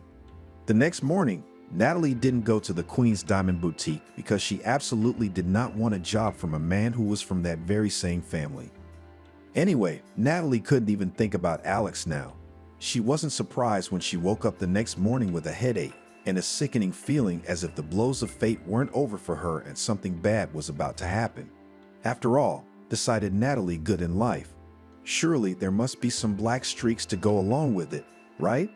And who could guarantee that the next black streak for her little family wouldn't drag on for 100 years? The call from an unknown number rang when Natalie sat down to mend the denim jacket Matt had torn during the yard games, and she was on pins and needles. Because on top of everything else, Nick had spiked a fever during the night. Nick was always sick like that. First, he'd get sick, feverish and sick, and then literally in less than 24 hours. He was on the mend in no time, so he was reacting to colds. And yesterday, while on his crazy adventures with his brother, he'd been running around town. Natalie was sure her son had a cold. Probably some kind of spam, Natalie thought, but something compelled her to answer. Yes, she asked absent-mindedly. Who's calling and what's it about? She didn't understand because the voice on the other end, which belonged to an older woman, sounded very anxious and its owner was confused. But at last they explained themselves. It turned out to be a call from one of the vigilant neighbors of the pensioners, with whom Natalie had already made a brief acquaintance when she visited Margaret. And it turned out that Elizabeth had carried out her threat and gotten rid of Margaret. The caller introduced herself as Joan and explained that Margaret herself had given her Natalie's number not long ago. Did the poor girl sense that something bad might happen to her and begged her to send word to the only person who could possibly care about her? Natalie was shocked by what she heard. But what can I do to help? She asked. What had happened in the first place? Terrible. Joan blurted out a secret story. It turned out that Margaret had had a heart attack not long ago and had been called to an ambulance, and Elizabeth, after a while, taking advantage of Margaret's weak, sickly condition, forced her by trickery, blackmail, and deceit to give her part of the apartment that belonged to Margaret. She promised that everything would be fine and that this would only make it easier for her to receive her inheritance in the future. And then Elizabeth decided that since she was the boss of the place, she could get rid of the old woman altogether.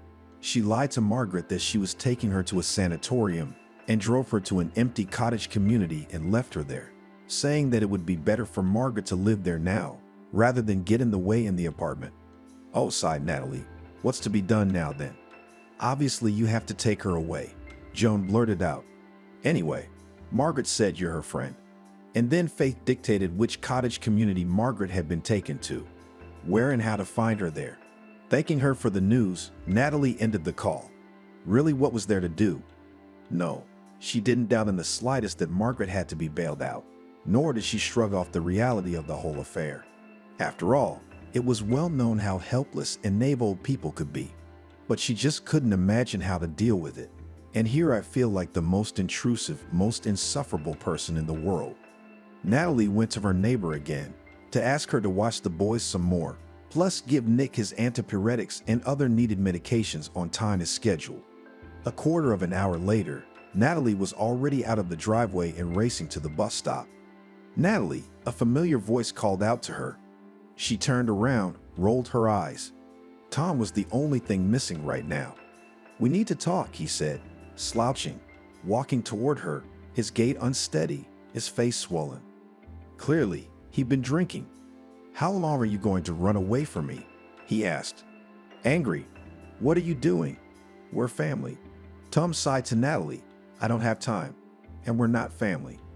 Ah stretched it and crooked grinned. How did you need that before, Tom? To feed your puppies, and now you're tangling with a millionaire. You think he wants your puppies, and he doesn't care about you at all. He shut his mouth and apologized, and then he left. Just as Alex appeared so unexpectedly close by, did he materialize out of thin air? But no, Natalie realized. He just walked up, and she'd been so preoccupied with worry that she hadn't noticed his car was nearby. Yeah, you went, Tom, to Alex, but he took him by the scruff of the neck. The men locked eyes. Get out of here, for the last time. Alex said, believe me, you don't want to mess with me. Back off, you psycho. Tom recoiled, deliberately squeamish from the other man's touch. He gave Natalie a contemptuous look and spat under his feet. Oh, come on, you crazy chicken. It's human to her. Tom drunkenly staggered off into the backyards. I know you can tell me, Alex said, that you don't want to see me and know that I'm a monster and a liar. But I'm begging you, just let me tell Natalie." And Alex spoke up. He admitted that yes, he knew who she was from the beginning, because he did belong to that family. However, that was exactly what kinship was. And in fact, Alex had hardly interacted with those people and had never lived with them together ever, but he knew about that history. And when he met Natalie and found out who she was, he just couldn't admit it. Why not? Because he realized that she would have been prejudiced against him, to say the least. And it was important to him very much, because from the very beginning he began to feel sympathy for her. He was afraid that she would start treating him based on the fact that one of his relatives had done it. And that's basically stupid, because Alex hadn't spoken to this cousin in years. And they were completely different people in general. But then I realized that one day you're going to find out anyway. Sad, he finished. I know I should have told you myself, but I kept procrastinating. I thought I'd let a little more time pass. And then he spread his hands. How did it end? It was very strange to Natalie. She never imagined that a conversation could make such a difference. But right now, she no longer felt the resentments of anger and almost hatred that burned her from the inside out. Just yesterday, she had suddenly realized that Alex, yes, he was a completely different person. He didn't owe it to the mere power of his ancestry to be like his cousin. And yes, Natalie believed his every word. And it wasn't even just faith, but some deep, almost instinctual conviction that he wasn't deceiving her. That he was exactly the kind of man he had seemed to her in all the past days of their acquaintance. But all of that Natalie didn't say now. She only nodded, and they met gazes. And though it didn't seem like it was enough, but right now it was more than enough for Alex. And then Natalie said that she couldn't stay any longer, unfortunately, because she had something urgent to do. What was it? Alex asked. And she answered him. I'll drive you, he said. And Natalie got into his car, and as they drove to the cottage community, she told him everything. Margaret? Alex exclaimed. But I know her. She used to teach at school, at a private grammar school, where I studied for a short time. Then she was said to have gone away. I think she and her husband were trying to settle in another city. I remember her. She was, he smiled sadly, a wonderful teacher. She gave all of herself to her students. Everything turned out to be exactly as Natalie had fearfully assumed. The dacha community was now in some disrepair. It was a little early for gardening after all. Margaret found herself in a cottage so dilapidated that it looked as if it might collapse in a gust of wind. The poor old woman was freezing. Her sister-in-law hadn't even bothered to give her warm clothes, and she didn't seem to be thinking straight. But then she suddenly called Natalie by name and literally clung to her, as if she could otherwise be lost in the big world around her. Alex said that Nana needed to be seen by the doctors. She was obviously suffering from hypothermia, and she was psychologically traumatized from the eviction. Alex took Margaret to one of the best private clinics in the city, where she was accepted as the most expensive client thanks to his money. And then Alex said in his usual decisive manner that he would arrange everything. Rent an apartment for Margaret, hire a good caregiver, and also, if she wanted, help her to deal with the fact that she would put in place a snooty daughter-in-law. But Margaret didn't want to. She forgave Elizabeth and she forgave her son too. She could no longer trust them to be her own people. I am alone with everything in the world, quietly cried the old woman. She was sitting in a single room. No, said Natalie, and approaching her bedside, gently took her hand. You are not alone, you have me. The words came hard to her, but she knew she was doing the right thing. Your daughter-in-law and your grandchildren.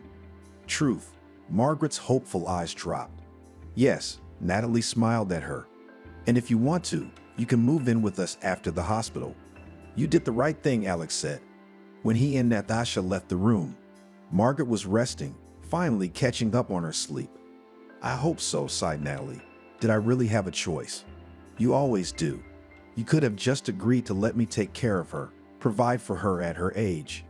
But you realized that wouldn't have been enough for her. What she really needs is something else. Natalie said thoughtfully. Yes, Alex nodded. What do you need? The question took her by surprise. But when she met his gaze, Natalie suddenly realized that it seemed that the answer to that question was almost already written in the depths of her heart. She just needed to find the courage to read it and accept it. "I'm not rushing," you said, as if Alex read her thoughts. "But I want to know if I have a chance." Natalie was slow to answer, but Alex was very patient indeed, and eventually, and not even too late, he waited. 6 months later, he and Natalie were married. Her sons received him enthusiastically. Of course, they too had to discover the truth, but they, since explained everything to them, calmly accepted these facts. Normal. After the wedding, Natalie and the children moved in with Alex. He had a spacious 2-story cottage in the suburbs, and that's where Margaret moved in. And it turned out, by the way, that in normal conditions, when she does not stand over the soul-angry Elizabeth, all is absolutely fine with her head. And she even took to helping Misha and Nick with their schoolwork. And also Margaret, though forgiven, but now did not communicate with her adopted son and his wife at all. Despite the fact that Natalie had the option of not working at all, she told Alex honestly that it would be boring for her to live like that. And so he slowly began to introduce her to the affairs of his company, which owned jewelry showrooms. The adoptive parents of Natalie's dead husband were very unhappy that she had learned their secret, and were even more unhappy that Natalie might tell her grandchildren. But Natalie decided that Matt and Nick, they needed to know that they had a loving, kind, native grandmother. And another year later, Alex and Natalie had a child together, a girl.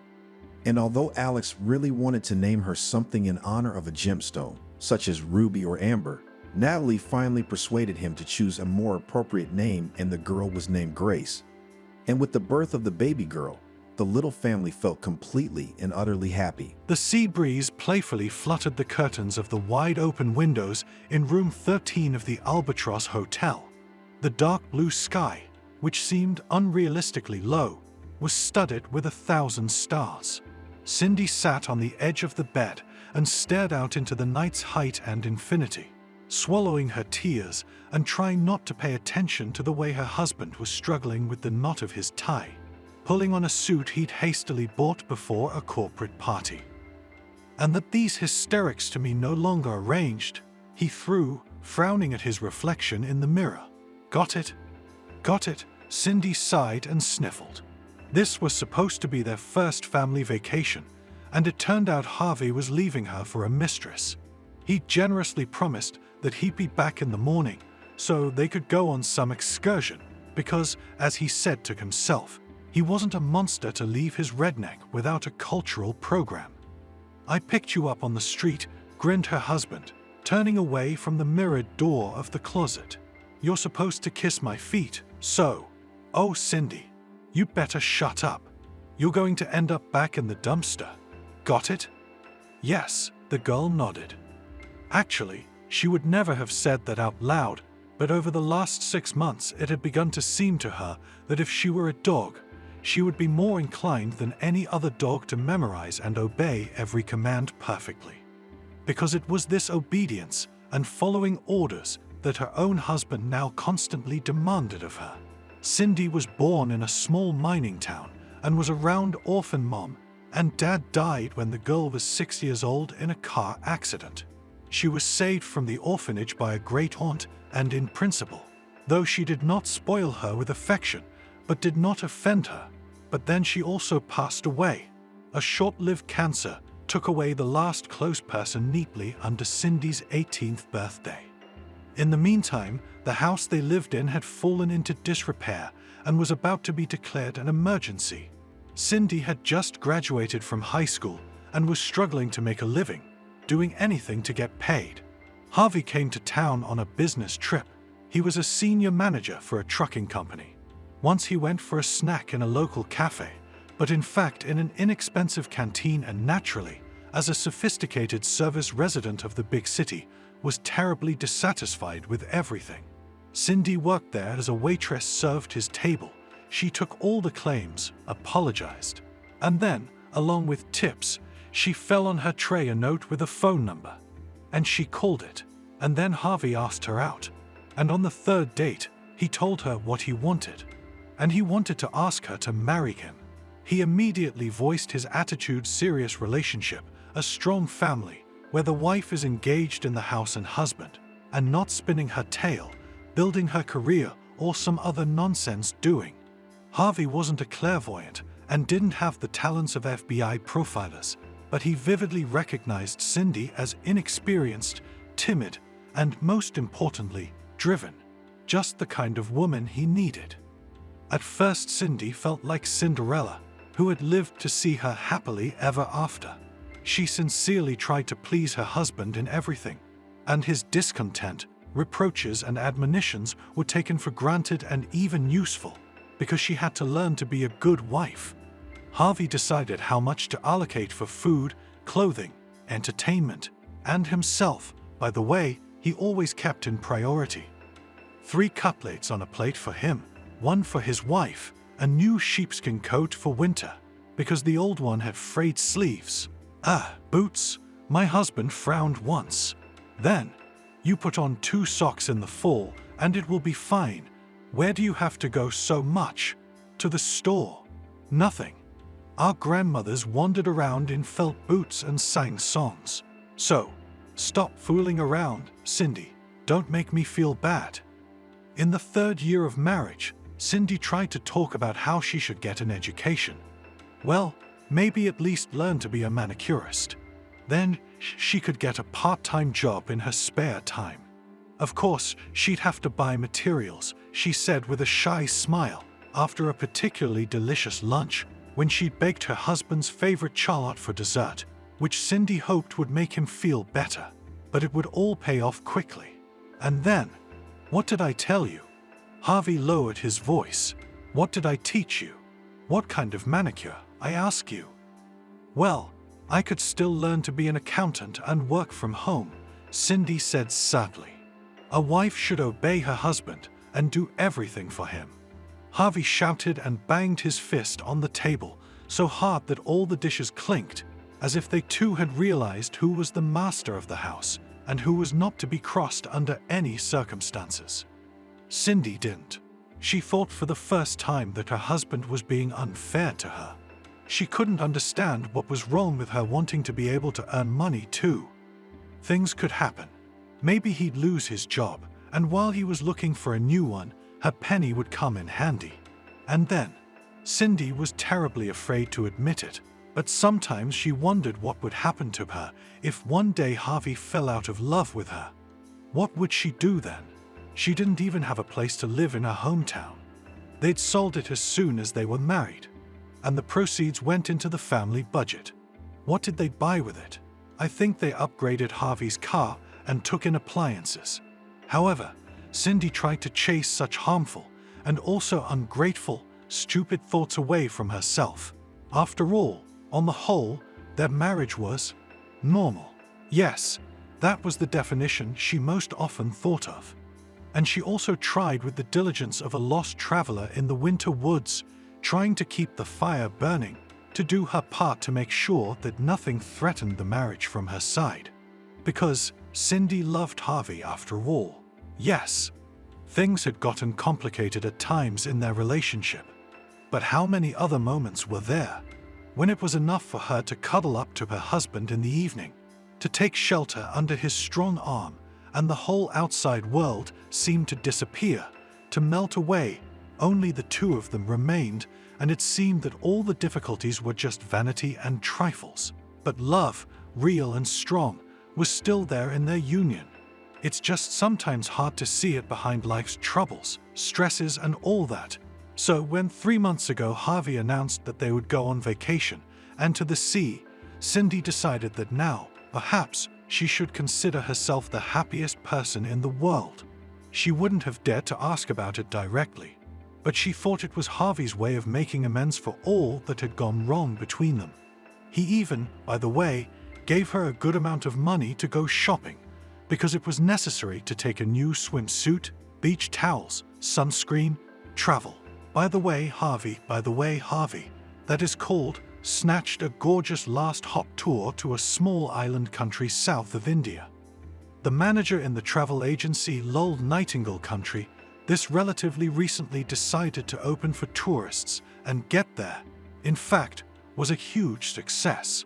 Travelers expected clean, golden beaches, a national park with endemic species of birds and butterflies, city tours, and even the opportunity to admire the palace of the local ruler from afar. Formerly, it was a prince in his dynasty, but in the international press, often this man was called dictator. The main thing, of course, is to follow the rules, said the manager of the travel agency after the trip was sold. Local etiquette, you know. Yeah, Harvey said absent-mindedly, who had just gotten a text message from work, but not about work. Here, take a booklet. The manager smiled sweetly and handed out a mini magazine, which told all sorts of tempting things for tourists, plus gave the very recommendations on how not to get into a lot of trouble. The thing was that the code of laws of this country differed in some respects draconian rules. In particular, it was forbidden to take out local money because they depicted members of the royal family. It was also forbidden to take shells from local beaches as souvenirs. Harvey took the booklet and stuck it in his pocket later. At home, let his wife read it and enjoy it. Right now, he had more important things to worry about. For a whole month, Harvey had been having an affair with Sarah from the personnel department at work. She was a tidbit divorced, but not a single mother. In a new marriage is not raring to go, sits on the fitness, figure appetizing, and most importantly, nature passionate. Harvey she quickly took in a turn, and he, although in principle previously did not think about cheating on his wife, quickly decided that in vain, limited himself, loyalty kept Cindy. In general, she was the right woman for him, as a mistress in the house. But there was no passion, no fire like that in a long time. Her provincial innocence quickly became tiresome, and both women were like yin and yang. Cindy was naturally brown with straight hair below the shoulders, gray eyes, all thin and thin. Sarah artificial platinum blonde with green eyes. She could make up so that looked like a girl from the cover, dressed on the edge of propriety, and how she could laugh, poured on mermaid seductively, just so soul-taking out. And now she sent a message, so and so, I'm going on vacation, sorry, honey, you'll have to do without me, because I'm flying to the tropics. Harvey grinned, and as soon as he left the office of the travel agency, dialed the number of his mistress. Sarah, sugar, you know, I'm going on vacation too. Well, no, not alone. Who cares? I'll tell her she'll sit down, she won't make a peep. So, get ready, my girl.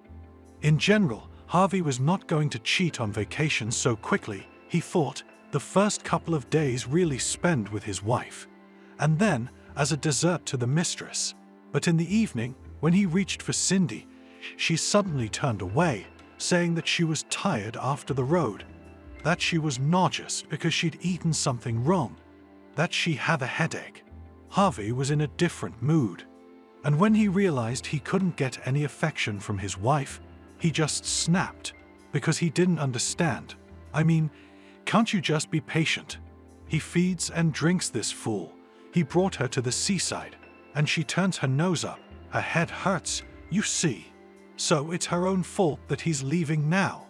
The time was 8 o'clock in the evening, and the day in these latitudes was ending unusually early and abruptly, replaced by a humid, stuffy night. Harvey snorted and went into the shower. Then he began to dress and even began to hum something under his nose. "Where are you going?" his wife asked. He looked at her and wrinkled his nose.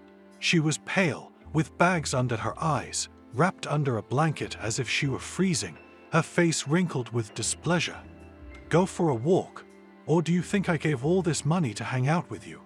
No, Cindy, you're not gonna ruin my vacation. You want to spend it in a hotel room. You're welcome, but don't whine to me afterward, you hear me?" Then Harvey reminded the girl where he'd picked her up from, and he slammed the door loudly and with all his might left the room. Cindy leaned back on the bed, buried herself in the pillows. She covered her eyes in the hope that she would doze off and sleep would ease her physical suffering. But what about her soul? It must have been half an hour. I couldn't fall asleep. From somewhere downstairs in the courtyard of the hotel, music and songs could be heard.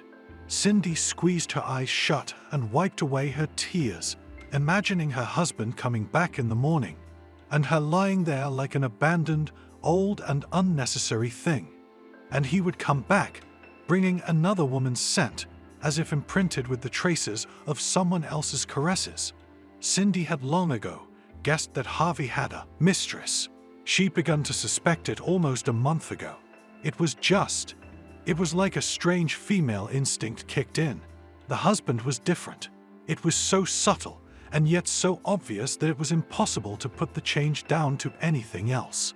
And now, while he was in the shower, she was quite bold and took his phone, and in the last messages with a contact labeled as accountant, Senior had explicitly stated that he was coming over, that they would go to a restaurant to eat shrimp, and then she would show him. There was a picture attached, but Cindy squeamishly threw the phone away. She was shaking. She'd never been so disgusted in her life, but she didn't say anything. She could have sworn on her life that talking wouldn't have changed anything. There was a burst of laughter under the windows, then something clapped, whistled, and right in front of the balcony of the room where Cindy was in the cocoon of the blanket, fireworks burst out, scattering myriads of golden and scarlet sparks. The girl involuntarily smiled at such a sight, like a fairy tale flower made of fire and precious stones that could not be ignored. Nobody died, did they? It's just her husband cheating, Cindy suddenly told herself. It was something strange. She suddenly realized she didn't want to cry anymore. It wasn't the tears that had run out. It wasn't the pain of her husband's cheating that had devastated her. It was just, she didn't want to cry anymore. And she also thought that it was really bad for her when she lost her mom and dad, even though she doesn't remember it almost. And now, her husband cheated on her. Not her first, not her last, as they say. She felt better, too. The nausea and headache were gone, and it was unbearably hot under the blanket. Cindy threw it off, sat up, put her feet on the floor, and then, as she was in her pajama shorts and tank top with thin straps, went out onto the balcony. She leaned on the railing and leaned forward and down. The sea, almost black in the night, but glowing with lights from the stars, the yachts moored in the harbor, and, of course, from the moon's path. It was noticeably cooler and fresher. The hotel staff, concerned about the guests' revelry, had dispersed those who had set off the fireworks, and now the courtyard below was empty. Cindy bit her lip and smiled at the thought that suddenly occurred to her. What if she went for a walk right now? After all, it was the first time she had ever been abroad, and Harvey had behaved like an asshole. Yes, there was no shame in calling her husband that in front of herself. He deserved it, but why should she suffer?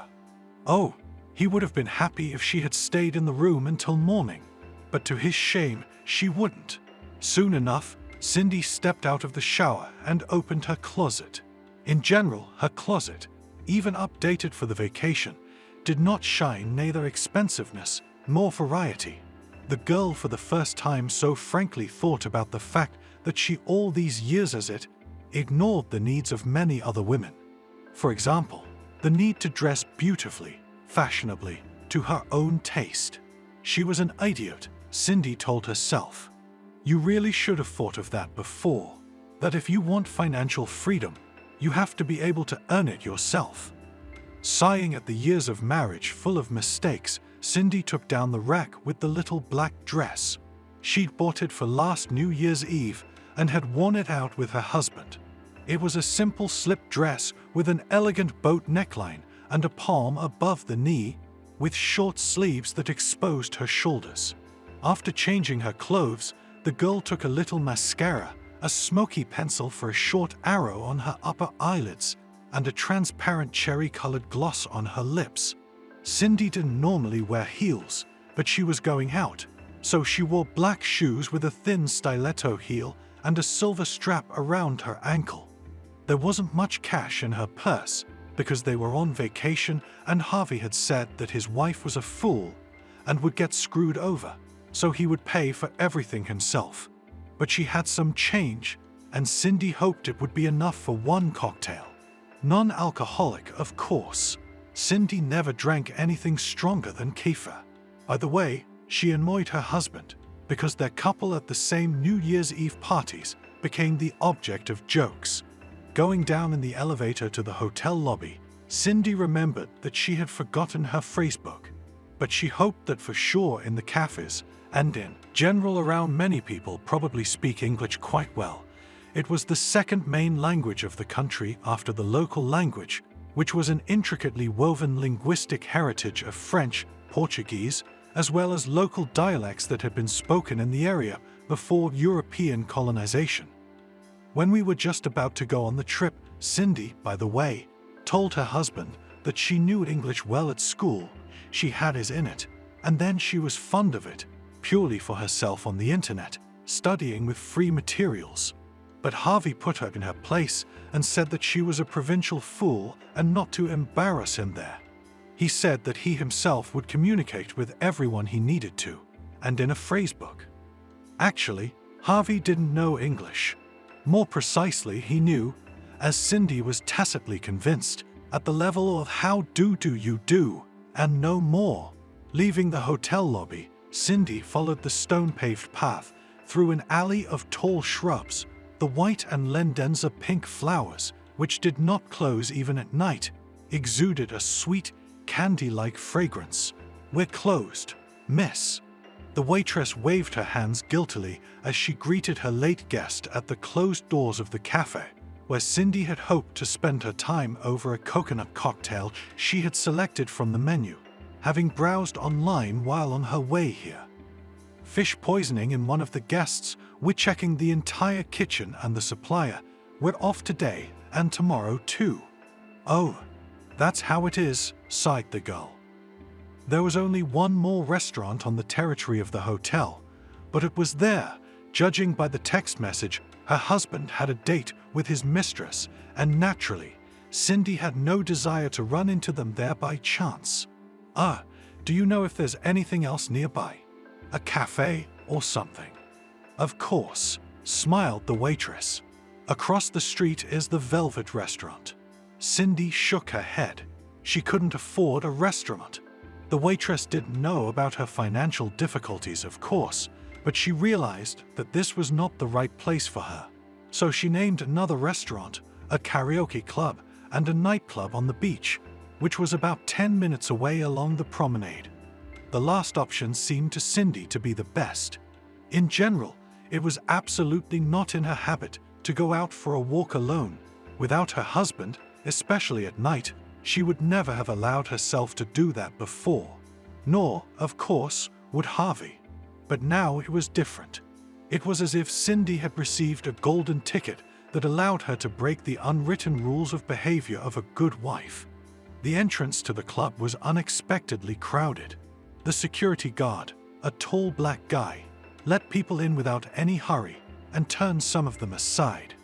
The familiar word, face control, flashed through Cindy's mind, and she thought that against the background of the modeling data of the girls entering the club, she would definitely fail it. I didn't want to be embarrassed, but then the queue moved forward abruptly and a flock of young people poured into the club, and Cindy found herself right in front of the mighty guard. "Good evening." She smiled guiltily and was about to turn around because, well, this club. The room bar has sodas and juice, but then a slender, gothic-looking brunette came out of the club and waved her hand. "Cindy?" "Me." The girl jabbed her finger at herself. She was confused as to who could possibly know her. The name, of course, was pronounced a little garbled, but that was probably because the speaker was foreign. "Cindy, where the hell have you been?" repeated the brunette, already irritably impatient. "Let me through." She waved to the guard and he nodded, took Cindy under the elbow and led her, almost dragged her inside the club. "Excuse me, do we know each other?" She tried to clarify the situation because she couldn't remember the gothic look on the girl's face at all. "No," she answered and confused the traveler completely. "They are waiting for you." "Me? Who?" Cindy wanted to understand what was going on here, but she didn't have time. She was grabbed under the arm again and dragged up the scarlet-carpeted staircase. Music was blaring, colored lights flashed in the darkness. The second floor of the club had a more private atmosphere. "Listen, how do you know my name?" "Shut up," the brunette grumbled. "That's it." She abruptly turned. Cindy took her, grabbed her by the shoulders, and gave her a critical look. "I'll kill. One day, that's for sure. Although, there's something about the humble simpleton look." Another twist and a slight nudge in the back. Cindy almost lost her balance as she fell into the closed box. It was a private office, one side with a balcony overlooking the common area of the club. There were several men sitting on a sofa by a low table, but only one of them really caught Cindy's attention, and they locked gazes with him as she entered, swaying awkwardly on her heels. Blonde-haired, clearly not from around here, he was dressed in slacks, a white shirt and a purple vest. His whole look reminded Cindy of a jazz-era mafia movie she'd seen, and she had the stupid thought that this was what their man might look like.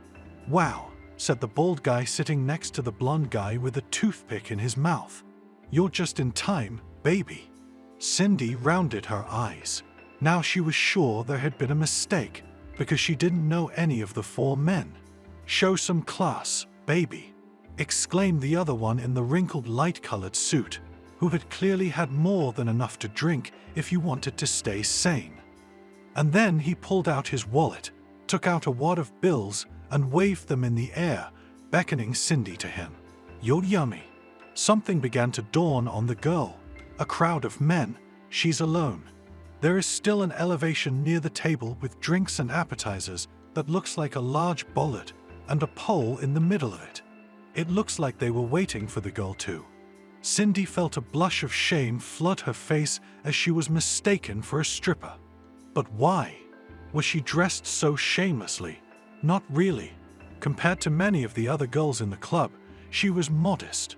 "I'm sorry, you're mistaken," she muttered, and felt sick at the absurdity of the situation, at the fact that her knowledge of English had eroded from her head, and now her situation, if she couldn't explain herself clearly, could become much worse. "There's been a misunderstanding. I'm sorry, I have to go," she squeaked pitifully and rushed away. But another man, dressed in a black suit with a red tie, suddenly grabbed her across the waist and pulled her toward him. Cindy shrieked and fell on the couch, tried to fight back, but it only made things worse. Now she was lying with her belly across the knees of the guy who had caught her, and her nose was in the knees of the one who looked like a mobster. What a horror! "Dan, chill out," came the handsome, deep male voice above her. The next moment Cindy, floundering like a fawn barely learning to walk, was on her feet, supported by strong arms. "What's your name?" the blonde man asked sternly. Now that he stood up, it was clear that he was much taller than her husband, and to look him in the eyes you have to tilt your head. Cindy. No, Cindy. There's been a mistake. I didn't come this way," I mumbled, trying to pull away, but he wouldn't let me. It was embarrassing, hurtful, and strangely hot around this man. "So, you're not?" I'm not dancing," exhaled Cindy. "Let me go, please." "Jake, what's going on?" the bald guy grumbled. "I know it's your night, but there's only one girl for everyone. Or do you want a private dance and we're screwed?" The blonde was about to answer something, but then in the VIP box entered a new-faced blonde with gorgeous forms in a tight scarlet, shiny dress and high platform shoes. "Boys, sorry we're late. Cindy will entertain you now. It's going to be hot," she chirped. "Cindy," the blonde turned to her. "Marco's dancer. Were you expecting someone else?" The blonde smiled, twirling a curl on her finger. "What's going on? Please let me go." Cindy was ready to cry. "Guys, have fun. I'll be right back." The man they called Jake waved to the men and led Cindy out of the VIP box. Behind the velvet drapes that closed behind them, a slow, sensual tune was played and cheers and whistles were heard. let me go at last, Cindy exclaimed. All right, just calm down, okay? The blonde raised his hands conciliatorily and even took a half step back. What's wrong with you? Nothing. She folded her arms across her chest. She wanted to cover herself, not because she was cold, but to cover her shoulders, her neck, and all of herself from that piercing gaze. If nothing had happened, you wouldn't be in this situation, Jake grinned. It's just a name mix-up, the girl muttered. Okay. Hey, where are you going?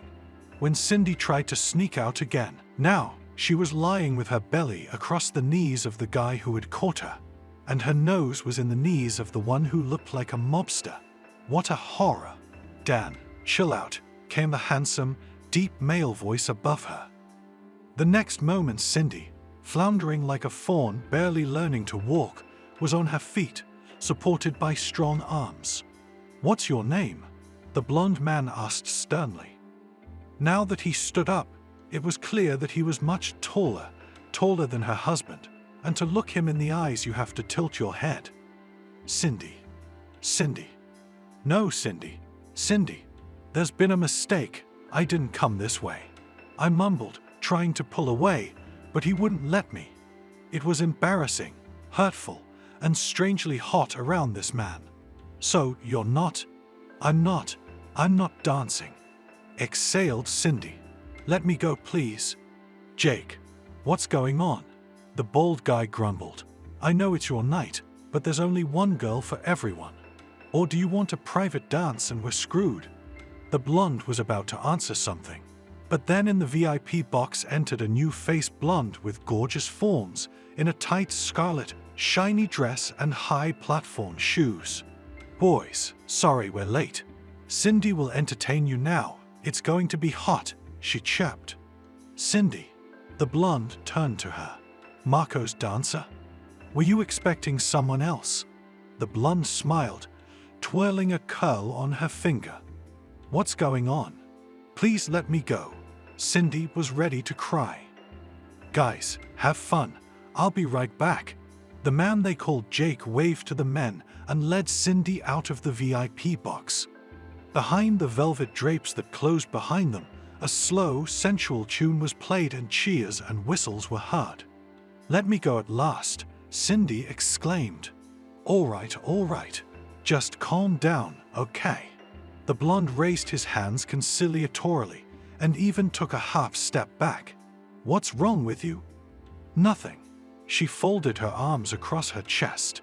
She wanted to cover herself, not because she was cold, but to cover her shoulders, her neck, and all of herself from that piercing gaze.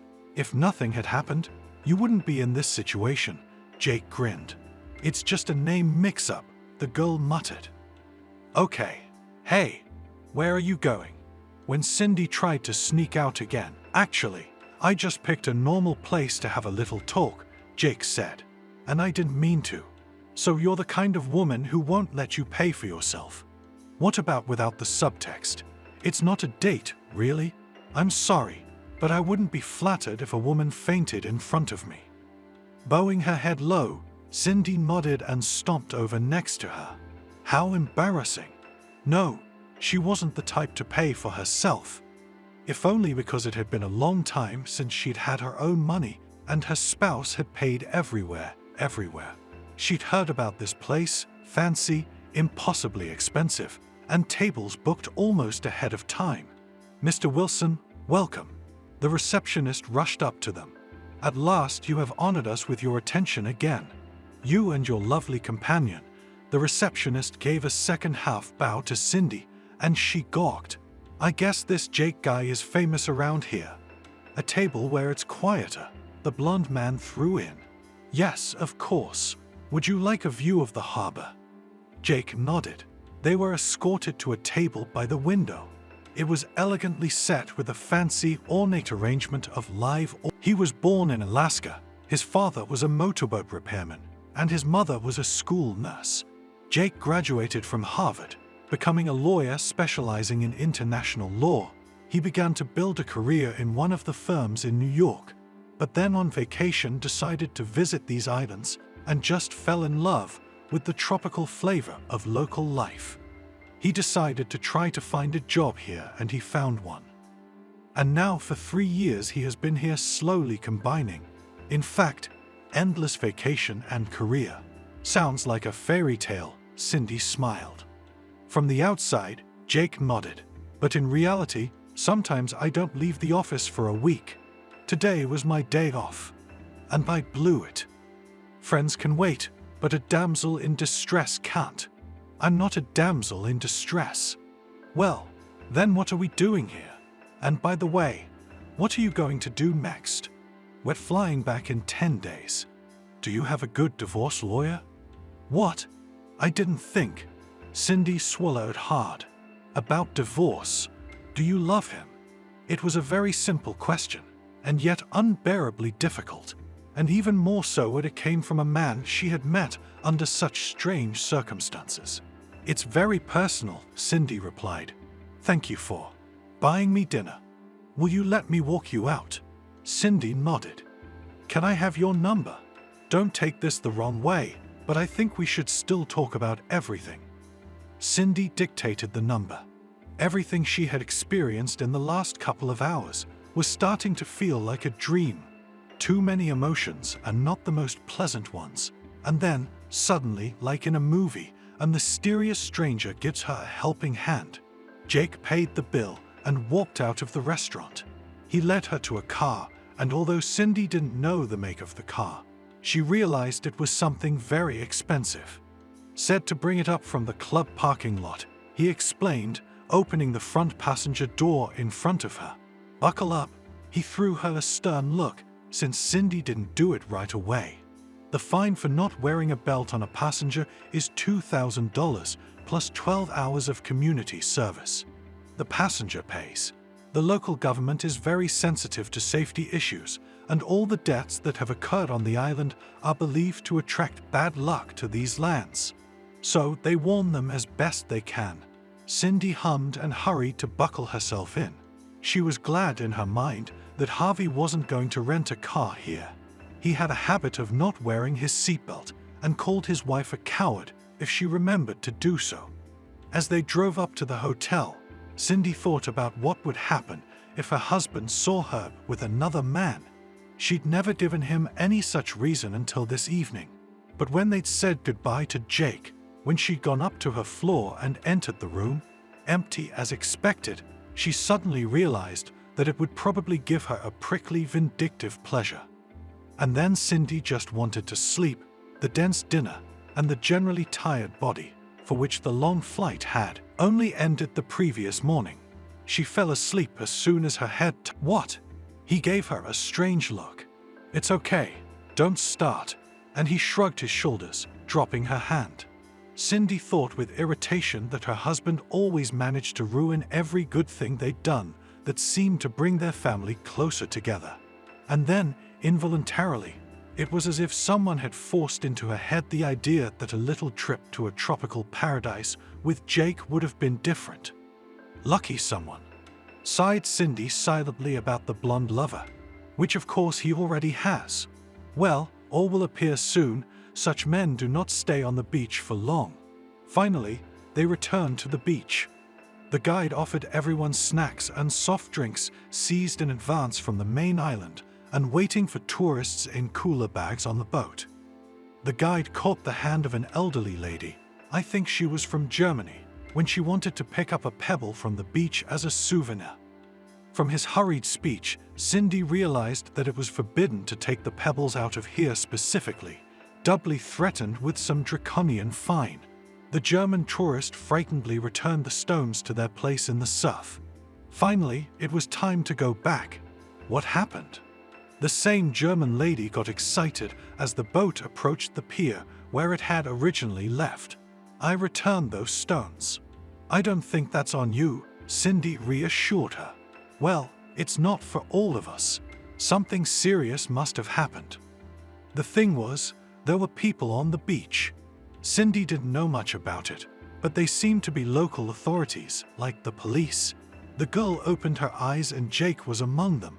He was dressed in uniform pants, short safari-style boots, and a beige short-sleeved shirt with some kind of colorful patches. When the boat docked, one of the local law enforcement officers looked into it and quickly spoke to the guide about something.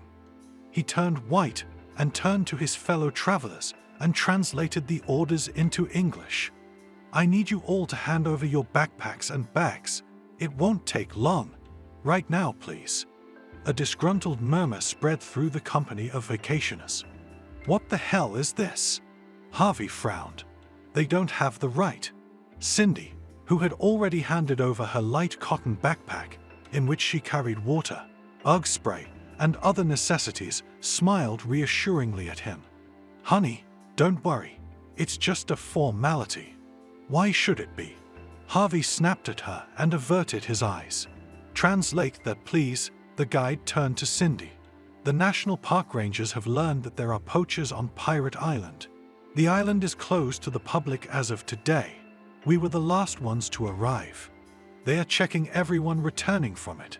It is suspected that the poachers want to pass something through tourists, because visitors to the country are traditionally treated with great trust." Cindy patiently relayed the words to her husband. Harvey continued to frown, but finally held out the backpack. The mustachioed elderly ranger took it and opened it. All the campers except Cindy and her husband were up, but they were still crowded around the backpack, curious to see how it would end. Someone suggested that maybe even the boat would be checked. What if the guide had taken something out? Cindy waited patiently. She was getting a headache again, either from the full blazing sun or from her husband. She didn't immediately realize what was happening next. Just suddenly, the ranger took out a box from her husband's backpack, then another one. He opened it and took out something small, like a toy. One of the tourists, who could see everything better, gasped. "Get out of the boat," the guide said quietly, and looked at Cindy and Harvey with horror, but also with reproach. "But what? I don't understand." The girl looked back at her spouse. Harvey. Mrs. Jake, who had been silent and standing to the side, suddenly turned to her. He was holding out his hand to her now, offering to help her to the shore, but his eyes were cold. Cindy accepted the outstretched hand. Harvey came up next. Now everything could be seen clearly. Some man dressed like a hospital doctor took what looked like a toy, felt it, and ordered another ranger to do something to a very young boy. He rushed to a nearby car and brought a suitcase with a cross on it. Cindy now realized what she was seeing was small, furry monkeys being pulled out of boxes. The tiny creatures were hanging in the hands of the ranger and veterinarian like rags. Cindy shuddered as to how these had gotten into her husband's backpack. Really? The vet was doing something to cover the animal's face with an oxygen mask, something to put into its mouth from a vial. Suddenly, the animal twitched and squeaked. The veterinarian gently intercepted the monkey and put it in the cage brought after the first animal aid suitcase. One of the tourists applauded the rescue of the animals, but in general, everyone was quiet. "Mister, you'll have to come with us," Jake said to Harvey. "It's not mine," he replied, his eyes rounding. "I don't know how it got there."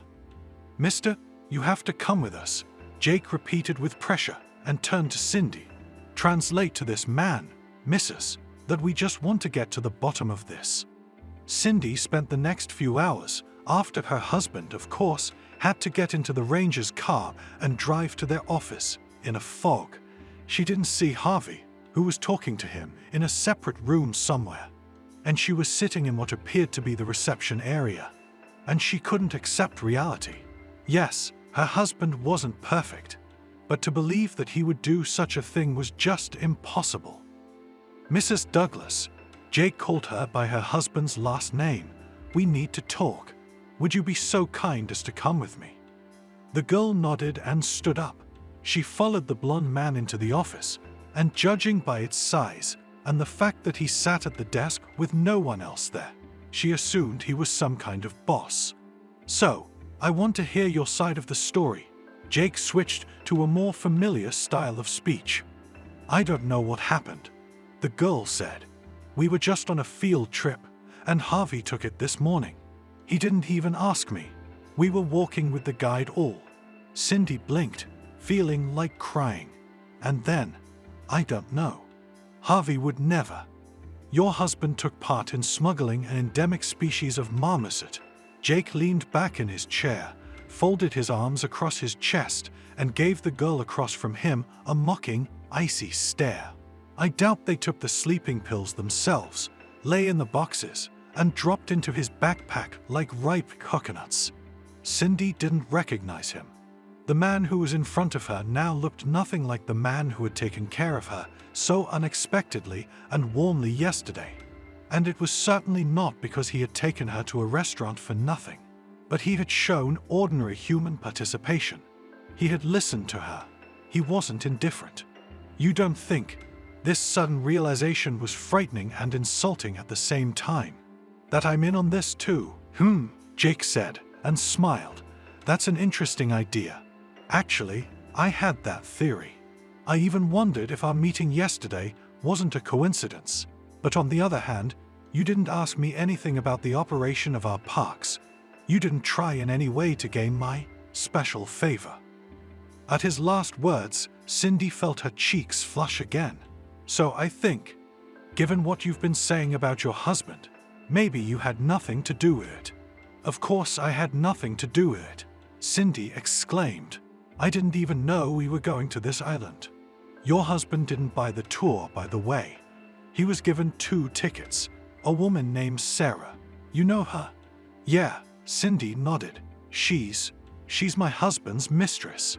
She originally wanted to go to the island herself with someone local. We even suspect with whom. You see, imperial green-eared marmosets are very expensive on the black market. They're caught, put to sleep, packaged like you saw, and tried to smuggle them across the border. More than half, if not 70%, of the animals are killed, but the income from the sale of the rest is enough to cover all the costs and risks. Apparently, Sarah was chosen at random as soon as she arrived on the island. Sometimes the locals, businessmen, work with tourists. It's awful, Cindy said. Harvey, he's been having trouble with money lately, she added deafeningly. Sarah seems to have been scared to go into the business herself. We know for a fact that the man who was supposed to accompany her backed out at the last minute and ordered her to take the monkeys alone. And she, just like that, decided to entrust it to a man who was tempted by the alleged ease of the adventure and the generous reward. Unfortunately, we have already had a similar experience. The airport security service missed the export of several species of butterflies. They were in the caterpillar stage, as well as lizards. In the near future, by the way, we expect to catch poachers. They have been on the island, supposedly for 3 months, and are simply afraid to return, as they do not know which of the owners of boats carrying tourists can still be trusted. What will happen to my husband? Asked Cindy. I don't know, shrugged Jake. What do you mean? The girl got up from the table. I thought you said you had very strict laws. He's a foreigner. You wouldn't dare. Actually, these very marmosets are on the coat of arms of our ruler. He'll be furious. He'll want to, say, punish someone who's insulted his country. No, Cindy shook her head. There must be something we can do. I don't know. Please. Jake turned away, looking out the window. Last night he was just going to relax with his friends at the club after a busy week. Then this strange tourist practically fell on their heads. Jake couldn't explain the reasons for his own behavior. He just wanted to help this girl, to comfort her, to protect her. He hadn't tried to impress her, and he'd taken her to the restaurant because it was close to the club and had good food. He hadn't tried to seduce her. Only later, when he returned to his apartment in the morning, he thought about the fact that it was unusual for him. After all, it seemed that if he showed a little more persistence, she could be with such a nasty, as she said, her husband, at least a couple of kisses to give. And the girl had been on Jake's mind ever since. And now it was so that he began to make an additional plan, to get his own. Jake's good education and natural acumen helped him build a brilliant career in a place where foreigners were treated with a duality of endless hospitality and wariness at the same time. At first, he was a visiting consultant on international law, which was important because the water borders of the small island nation were claimed by many. Then he was offered a permanent position in the National Park Service, of which there were 4, scattered over 4 islands out of the dozen that make up the country.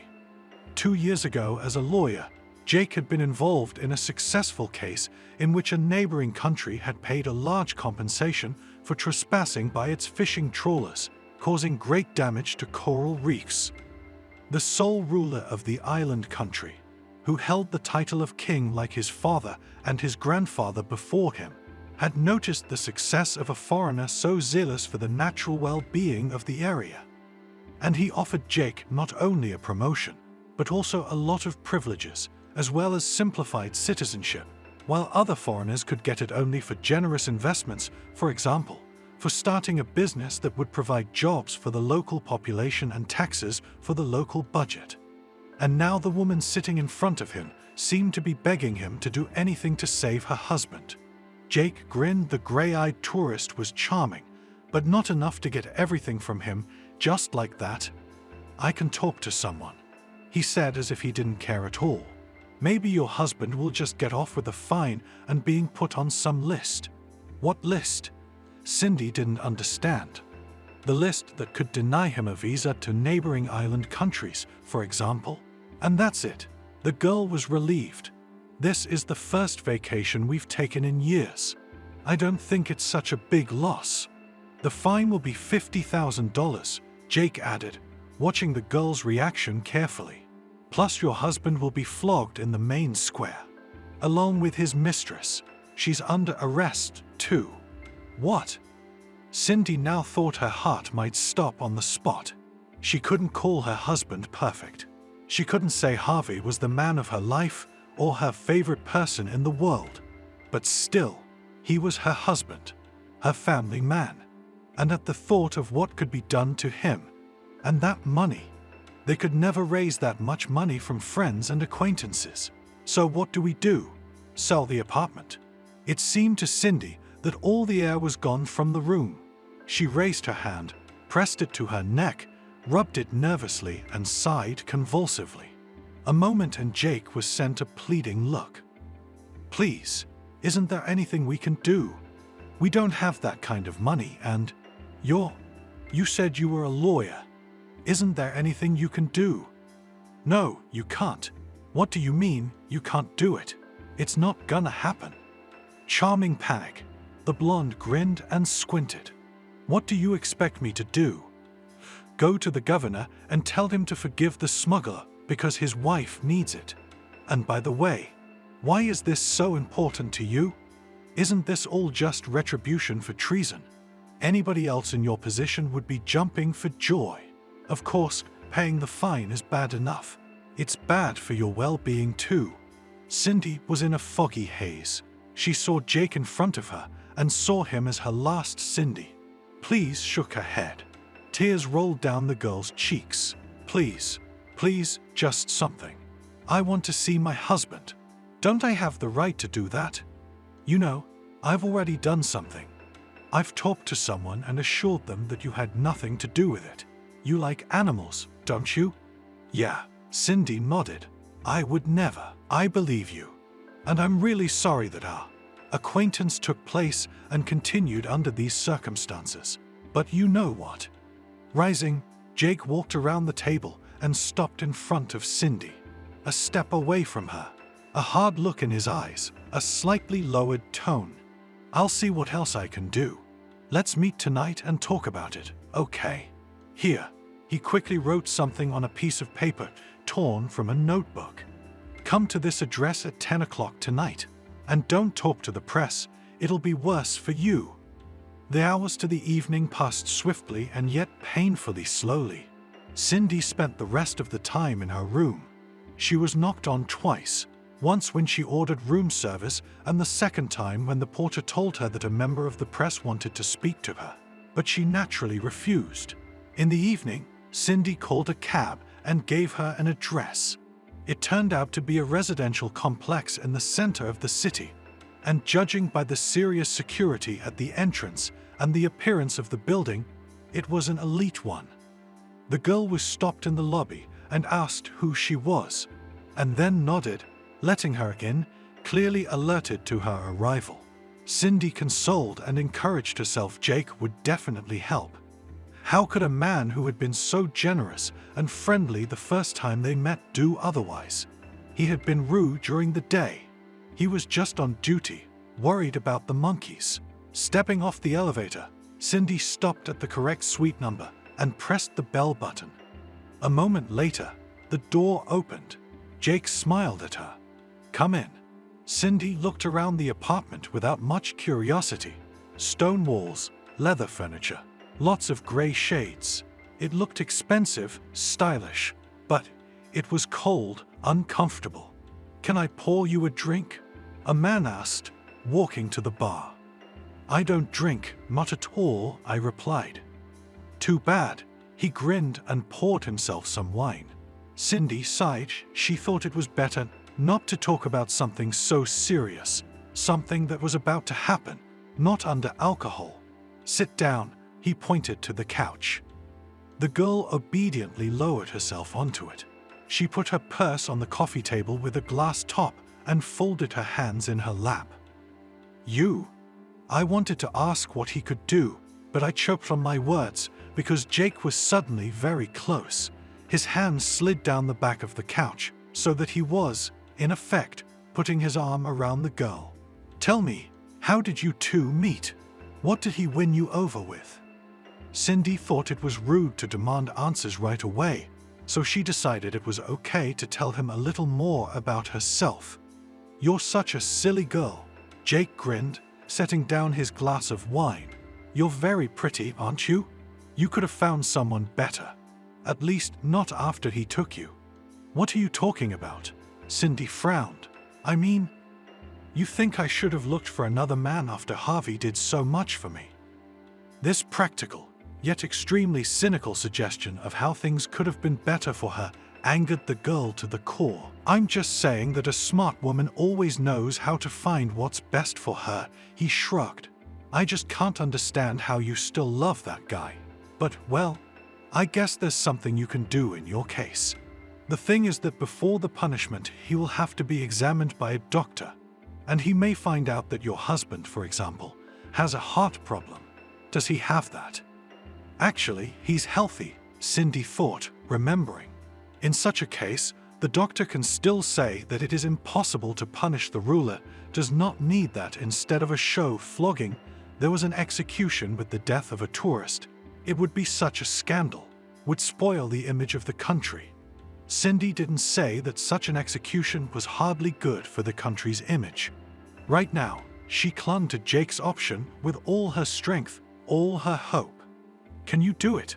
she asked, reaching out and grabbing his hand. "Maybe," he said thoughtfully, and covered her slender, cold fingers with his hand, lightly stroking them. "As for the fine, in principle, you could borrow it, and then, when it works out, you could pay it back. But I have no acquaintance who could so easily borrow $50,000 and wait. I can." "What?" She froze, frozen, looking at Jake. His words should have been encouraging, reassuring, but along with that, Cindy began to realize something, or rather, she began to have some suspicions. Jake was so close. He had met her here at his place and late last night. The only question was, he was so close that she could feel his hot breath on her face.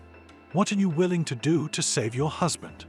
Cindy felt like she'd been split in two. One was horrified at what an abomination, what a dirty deal she was being offered. But on the other side of the scale was her Harvey.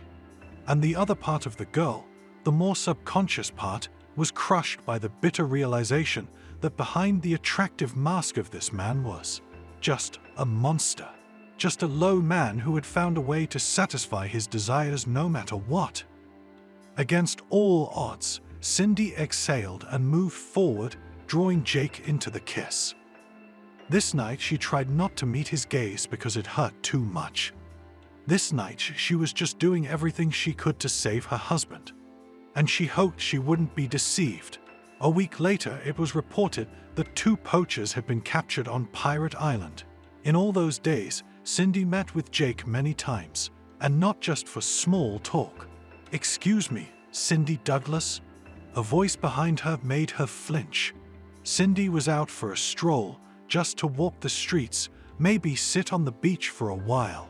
She was unfamiliar with this woman in her 40s, short haircut, red-haired, light scarf over her head, eyes hidden behind dark glasses as if to protect her from the sun, but for some reason it seemed to be a kind of disguise.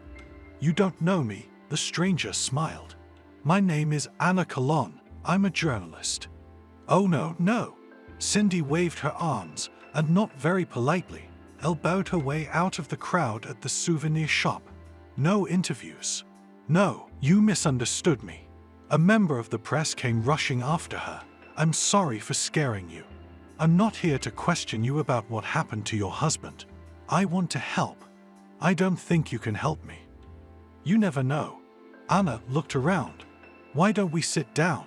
We really need to talk. I need to warn you about Jake." The mention of the man who essentially held her husband's fate in his hands made Cindy give up running. The girl tensed up, looked around too, not realizing anyone might be following them. She finally agreed. They sat down at a plastic table in a simple cafe, ordered a glass of lemonade. "So, what do you want?"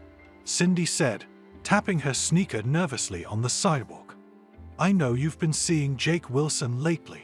He's working on a case my husband's involved in. You've been meeting informally. You go to his house. Is that how Rangers do business now?" Cindy, flushed with shame, turned away. "It's none of your business. Jake Wilson is one of the most corrupt officials in this city and this country. He skims the cream off everything he can get his hands on. He's got the power, and he's good at pulling the strings." "I don't know what you're talking about." Cindy wanted to jump up, put her hands over her ears and run away. She'd already realized that Jake wasn't one of the good guys, but actually, she didn't care what was going on, just as long as she could get Harvey out, just as long as she could get home. As far as the universe was concerned, she'd never go on another trip overseas again in her life. "You are in a difficult situation, and it is not for me to judge a woman who is trying to save her husband," Anna said. "All I know is that this could end badly. Are you sure Jake will keep his promises?" "I'm not." Anna was having trouble breathing again. She drained the glass of lemonade, but she felt neither the taste nor the refreshing satisfaction. "I don't know. I want to save my husband." "What about having, shall we say, a backup? A leverage against a man who, you realize, doesn't have a penny of conscience? Wouldn't you like to help other people? Those who might still be victimized by him in the future? Bribes, blackmail. Believe me, this man has achieved a lot, and he's not going to stop. They say he's a dictator. Oh, I misspoke. The local ruler is willing to give him the daughter of one of his concubines, which will certainly add to Jake's influence. But we, you and I, can stop it all." "I don't understand you." Cindy shook her head. She could believe what she was hearing, but the journalist's confidence that they could change everything seemed absurd. What could 2 women, and even foreigners, do here? Anna just held it out to her, showing her an ID card from some French magazine. "Just listen to me," Anna said. "Then, of course, you can think about it. Just understand that we don't have much time, and you, as a brave woman, can influence a lot of things." Cindy listened to her unexpected ally. What she was proposing seemed insane, but there was no alternative.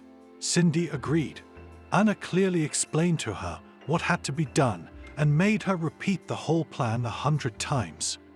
Everything was to take place at the last meeting with Jake.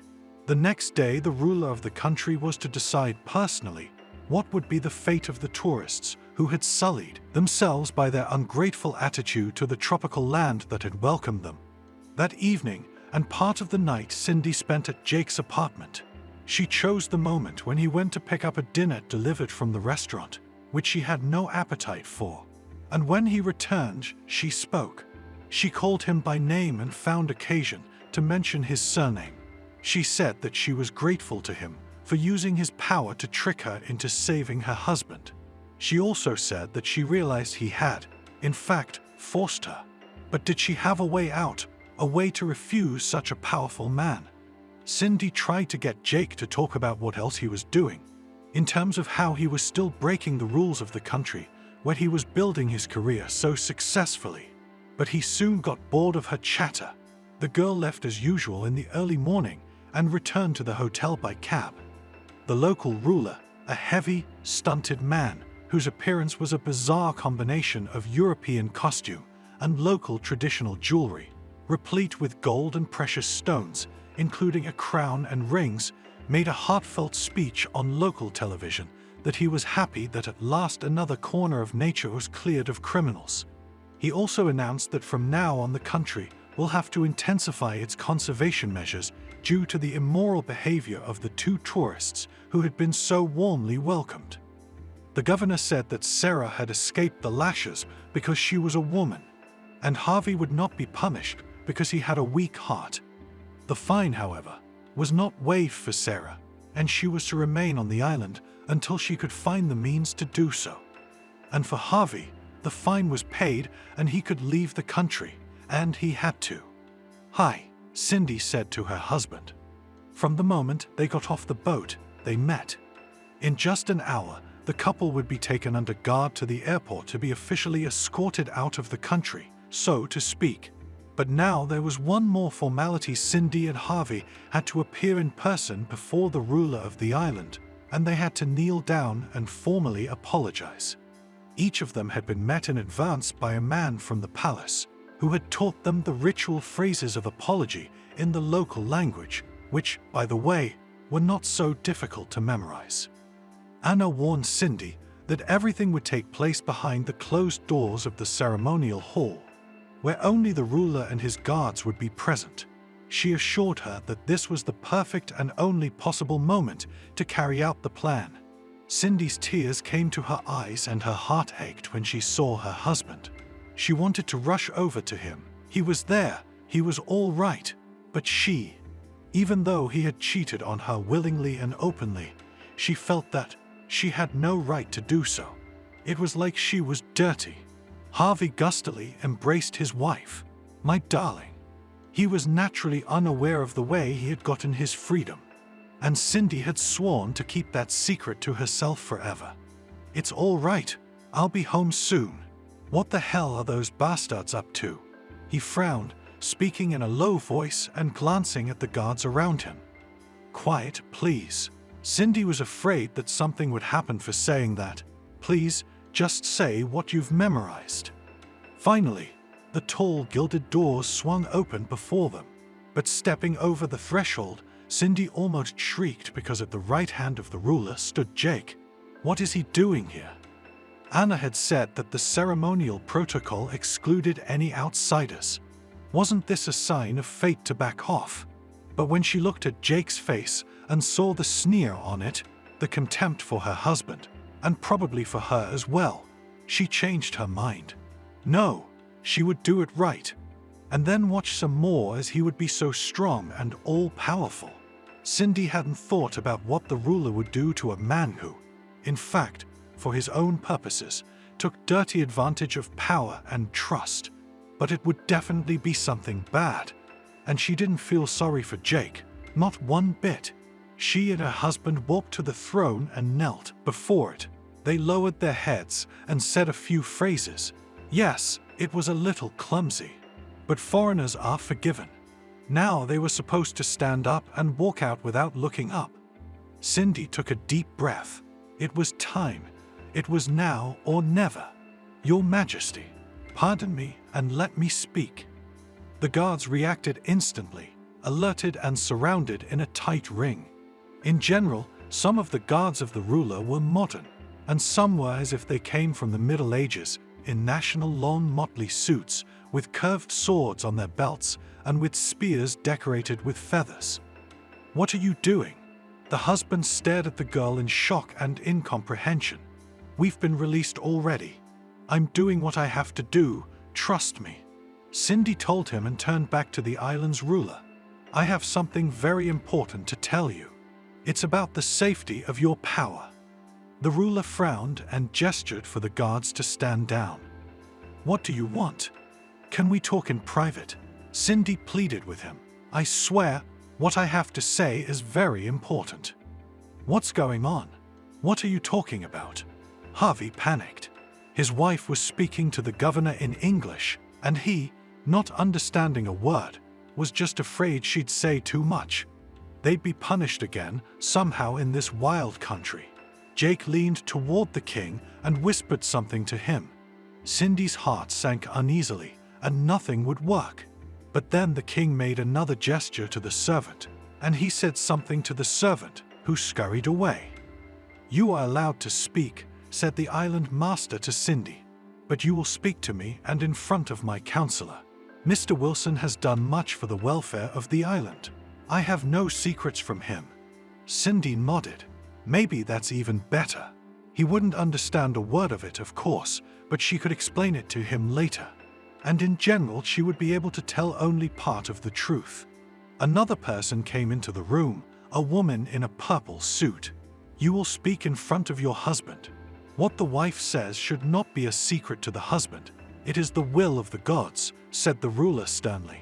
"I know that he speaks neither the language of my people nor the English that you and I understand.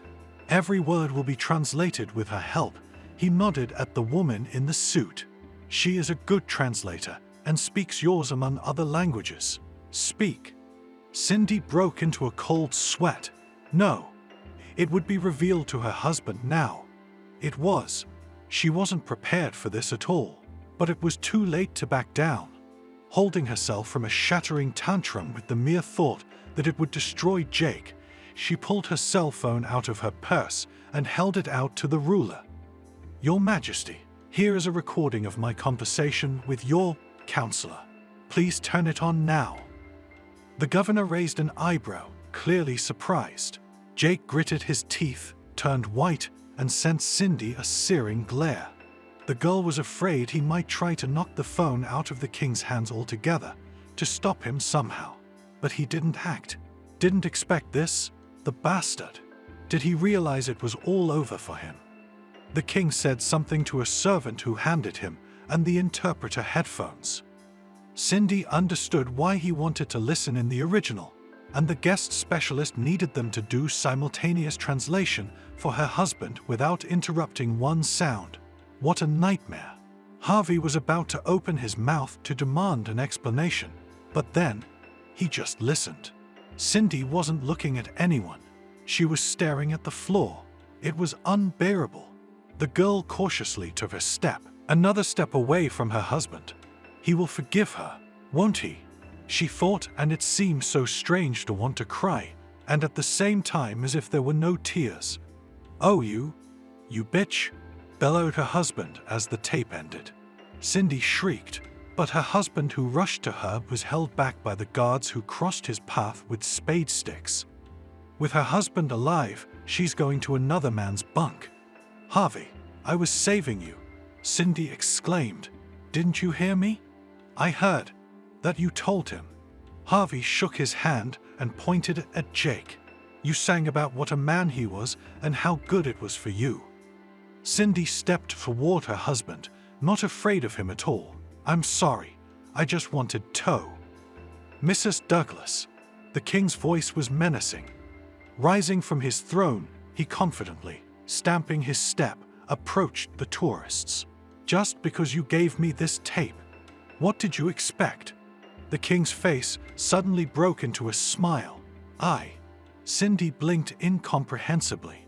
"You found out that your counselor and the man you gave power to, Jake Wilson is a loyal man," said the governor. "I value him, and his personal life is on his conscience." Personal life? Cindy couldn't believe what she was hearing. He told the doctor to forge my husband's health certificate. He's taking bribes. He swindled poachers' boats off the coral reefs. And for the latter we are immensely grateful to him. The governor grinned. It has supported the treasury considerably. And bribery, well, it's certainly not the best way to do business, but his other virtues more than cover it. As for you, you obviously didn't come up with this on your own, did you? Not long ago, you were seen with a hotshot journalist, Anna Colon. I suppose it was her idea. It's all right, the secret police are already on it. You're the king. You're supposed to protect justice. They call you the leopard in gold, the 1,000-year guardian of the island. Cindy couldn't believe it was real. You foreigners are so fond of prying. The king shook his head. Sometimes I think opening up the country was a bad idea in the first place. But you, Mrs. Douglas, are forgiven. Jake has some sympathy for you, and so I forgive your impertinence. As for you, the governor approached the counselor and gave him a friendly pat on the shoulder. You should be more careful. Perhaps marriage will be good for you. And deal with Anna. She and her colleagues have too much to offer. I'd bow to your will, my king. Jake bowed. He stepped down from the throne and approached Cindy. I thought you were smarter than that. Were we so bad together that you decided to betray us? Perhaps he suddenly grasped her chin with one hand and her waist with the other and pulled her toward him. Your husband doesn't think you're a fool for nothing. When he said that, he kissed her lips. Farewell, passionate, even desperate, but without a shadow of tenderness. He let her go. Escort these tourists to the airport and be polite. We respect visitors to the island, even if they don't pay us the same, Jake said. Cindy walked out of the palace as if in a fog. She was not well aware of what was going on around her. The car she and her husband sat in the back seat, but they didn't even look at each other. The airport. Here they began to stare at them. Journalists clicked cameras. The accompanying guards hurriedly took the spouses to one of the luxury lounges until the time of their departure, freed from outsiders. Finally, boarding was announced. Harvey. Cindy turned to her husband as the plane gained altitude and the islands and ocean began to look like a blurred watercolor. Her husband didn't answer. He turned away toward the aisle between the seats. In the past, when they fought, Harvey usually talked a lot. Then he would just walk away, as he explained once, to get some air. But never had he been so silent. Can I have a glass of juice? Apple, if you have it, Cindy asked the stewardess, who had just shown up at their row with a table on wheels. Yes, please. How was your vacation? Tropical islands are unforgettable, aren't they? With a sincere smile, designed to prolong the aftertaste of a marvelous tourist trip, the stewardess turned to her, filling a glass and handing her a drink. Yes, it's one you won't forget, Cindy replied. There must have been something in her gaze, after which the stewardess somehow got cold feet and realized that it was not necessary to get involved with people who had problems. The plane landed for a connection in London, then flew home. At the airport of her hometown, Cindy was worried about how quickly the news about what had happened could become known to her family. In general, of course, all they can find out is that Harvey was caught as a smuggler, nothing more. But they'll know for sure, even if it doesn't make it on TV. The story could be revealed on the internet. Plus, Sarah is left on the islands and unfortunately, she and their family have mutual acquaintances. Harvey, we need to talk. Cindy ventured once more to her own man. There's nothing to talk about, he muttered. Leave me alone.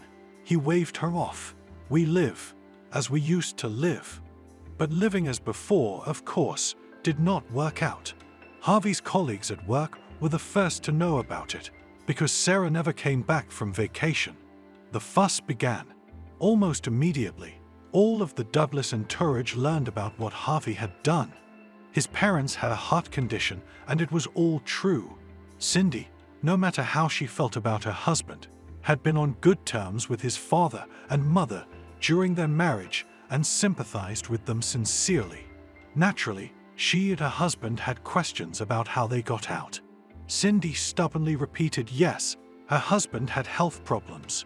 Yes, the fine was paid by local charitable organizations, but they asked not to be identified so they wouldn't be flooded with requests. It was about 2 weeks after her return when it became known that Sarah had paid about a third of the fine and was finally released from the island with the obligation to continue paying.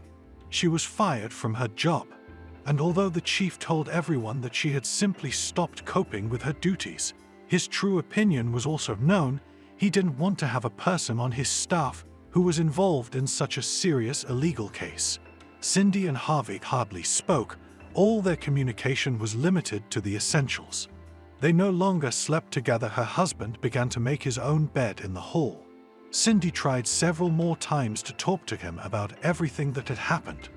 After all, it couldn't go on like this forever. But he waved it off, said he had to think. And then, 3 months after his return, he simply said he was filing for divorce. "I can't do this," he said, looking into Cindy's eyes. "You know, I can't do it. Yeah, I cheated on you myself. It's like I'm crazy. But you, and I was just trying to save you." The girl grinned bitterly. "And still, you shouldn't have done that. You betrayed me by lying with someone else." Her husband threw angrily. "Pack your things. Rent an apartment for yourself or something. We do not share property is not much, only the savings account. I'm a fool. I should have kept the money with my parents." "I'm not asking for anything," Cindy replied. "I'm not offering you anything," Harvey said. "There's not much there anyway. Enough to get you back to your hole.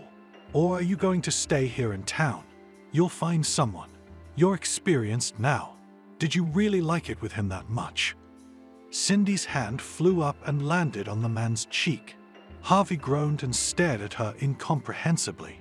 There had been a lot of bad blood between the couple, but he'd never laid a hand on his wife.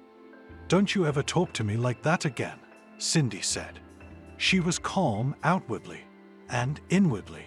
She was no longer tormented by the pain of betrayal or resentment or anything. It was as if everything inside had burned out. "And what I will do, how to live on, is not your concern." When the divorce was finalized, the girl packed her things. It turned out there wasn't much of it. Cindy didn't deny her pride, but she realized how stupid it would be to leave her husband's house with nothing at all, so she accepted the amount she was entitled to from the account where her husband saved from each paycheck. In addition, Cindy realized it was a fair, albeit insufficient, compensation for agreeing to sell her own apartment early in the marriage. She had rented an apartment in the same city, a small studio in a bedroom community. Few mutual acquaintances understood this breakup, because before that they seemed to be a perfect couple. Many former mutual friends stopped talking to Cindy, and she was not surprised because they had considered her a shadow for so long, a kind of an appendix to Harvey. The amount in the account was enough to live without worrying about finding an income for about 4 or 5 months. But Cindy decided that it was more reasonable to save more money. Naturally, her lack of education and work experience didn't make her attractive at job interviews. And a couple of places pointed her out the door after the HR department asked her how her family's reputation was. No priors. Cindy was confused. She answered honestly yes, there was a story with the ex-husband. "I'm sorry," said Cindy, squeamishly, to the human resources manager at the store where she was applying for a sales job. "But we don't need that kind of people. This is a decent place." But eventually she got a job in a small bakery near her home. And on weekends she began to attend courses to become, as she had wanted once, now it seemed 100 years ago, a master of nail service. The new craft was not easy, but a year later, Cindy was already working in a salon and had her own regular clients who appreciated her signature style of nail design. But the girl was not discouraged. For the first time she felt so free. She tried not to think about her past. Sometimes she even thought that it would not be bad, as it happens in the movies, to get amnesia.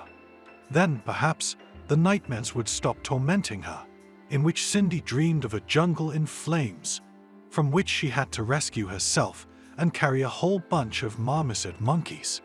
My me soon to the sea will take me to the sea, once shared with her joy one of the clients. Anniversary, we have a daughter, there, went to the institute. Well, decided to treat themselves. And then the client named the very islands where Cindy had been. The girl shuddered and almost ruined the client's nail painting. And you were there. She didn't even notice the change of mood of the masters, so immersed in her own anticipation of the vacation. Yes, once, Cindy smiled politely. How was it? The client fidgeted impatiently. They say it's magical, and a real king rules there. It's exotic. I wish I could see everything up close. Believe me, not everything is as beautiful as it seems, sighed Cindy. Well, the client sighed and pouted. You're just saying that because you probably got a bad tour operator and the wrong hotel. Another year and a half passed. Cindy was making great progress. Gradually, she began to understand not only how to care for her nails, but also how to perfectly care for the skin on her hands and rejuvenate it. Salon owner Sabrina took notice of the hard-working, talented employee, and one day she called Cindy in for a serious talk. It turned out that she was going to open a second salon and needed an administrator. It was a bright prospect. Cindy only feared that her husband's past might get in the way, so she told her honestly that Harvey had been involved in poaching on a remote island, but she hadn't been personally accused of anything. I don't care about that, Sabrina said. You're very talented. I don't care what your ex-husband was up to. After her new position, Cindy's life changed for the better, and soon she decided to take out a mortgage and move out of her rented apartment. Now, if the weather was nice, she liked to go out on the balcony of her new little apartment and have a cup of coffee, watching the dawn splendidly coloring the city that was just beginning to awaken. Have you forgotten your husband? A former relative, whom Cindy called periodically, once asked her. What are you talking about? We've been strangers for a long time. It's just that, the relative mumbled, but then she continued. Harvey and I got together. He fell in love, and she tricked him. Well, she tricked him for money. He got depressed. They broke up, and he keeps thinking about you. He says you are special, and he didn't appreciate you. Anyway, maybe you should try again. After all these years of marriage. No, Cindy said. We're never gonna be together again. And we probably never should have gotten together in the first place. You're weird. The relative ranted. Harvey's a great guy. Hard-working, no bad habits. He won't be alone for long, you know. You know, Cindy sighed. I gotta go. I've got things to do, and she hung up. She had no doubt in her mind that there was no future with Harvey. Cindy also sometimes feared that she wouldn't have a life at all, but then she consoled herself that she could live without it because she was doing so well. She's got a job she loves, an apartment of her own. She's strong and independent, just like she dreamed. Come back to us again. You are our most frequent customer, smiled Cindy at the slender blonde who was just getting up from her chair, admiring her new scarlet manicure. You're the best, smiled back at Ariana. Tony will be shocked. He says I'm too bright, like a butterfly. Cindy sighed. Ariana was only talking about it. Dinka. She seemed to be very happy. When you marry your treasure, for the wedding look only to us. She winked at the girl. What? Ariana rounded her eyes. Wow, you thought Tony was my boyfriend. Didn't you? No, asked Cindy cautiously. Oh, you probably thought that because I talk about him all the time, laughed Ariana. No, Tony is my big brother. And that's even better than a boyfriend, said Cindy. A boyfriend can leave, but a brother will always be. That he is. He promised he'd pick him up and that we'd go to the zoo together. Ariana picked up her purse, paid quickly, and raced to the entrance of the salon, where a tall brunette man of about 35 years old had just appeared. What? A new look again? He gently hugged his little sister. Do they feed you cakes with bonuses that you come here all the time? Joker. Ariana poked him lightly in the side. You don't know anything about women's fashion. Here, meet the queen of the salon, Nadezhda. Hello.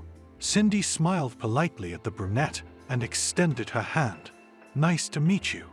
Nice to meet you too. The handshake was strong, but neat. A minute later, Tony and Ariana left. The next day, Tony came to the salon and immediately, without any long preamble, asked Cindy out on a date. The girl was shocked. What kind of proposal is that?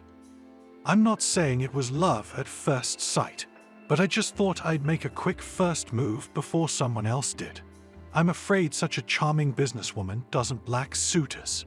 I don't need admirers at all, Cindy replied, embarrassed, and tried to look as nonchalant and disinterested as possible. And I don't go on dates that easily. Good. Let's make it complicated. Whatever you like. The masters in the hall, as well as some of the clients, have their ears perked up. You're not just kicking them out, are you? Tony waved his hands. All right, Cindy blushed. I'll buy you a cup of coffee. There's a place near here.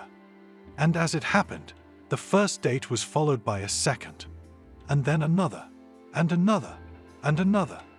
Tony wasn't trying to wow Cindy or impress her, although he had opportunities. The guy owned a couple of auto repair shops. They just met somewhere for a cup of tea or coffee to talk about everything. Sometimes they went for a walk in the park. Once they visited a skating rink and an art gallery. It turned out that they had many common interests. Looking back later, Cindy could not understand at what point it turned from an innocent infatuation into a romance. But it did. And one beautiful, really beautiful, clear and warm May day, Tony proposed to her. I've been married before, Cindy said, pulling her hands away and hiding them behind her back. And I've never been married. Look, I don't know who hurt you. I just feel sorry for the man who couldn't see the miracle in front of him. But I can promise you that I'll do everything I can to make our family happy. Do you believe me? Cindy realized that this was a turning point in her life. She could keep looking back on the past, let it rule her, or she could just push it away, lock it behind doors, and throw the key to them in her imagination far, far away into the ocean. She stopped hiding her hands behind her back. She stepped closer to Tony. She looked into his eyes. I believe you. I want us to have a family. I want us to spend every day together. And I'll do my best to make us happy too. And if one day we have a hard time, we'll support and understand each other, won't we? Right? Tony smiled and kissed her tenderly. They were standing in the park and the trees, dressed in spring blossoms, were dropping petals on them under the gusts of light wind.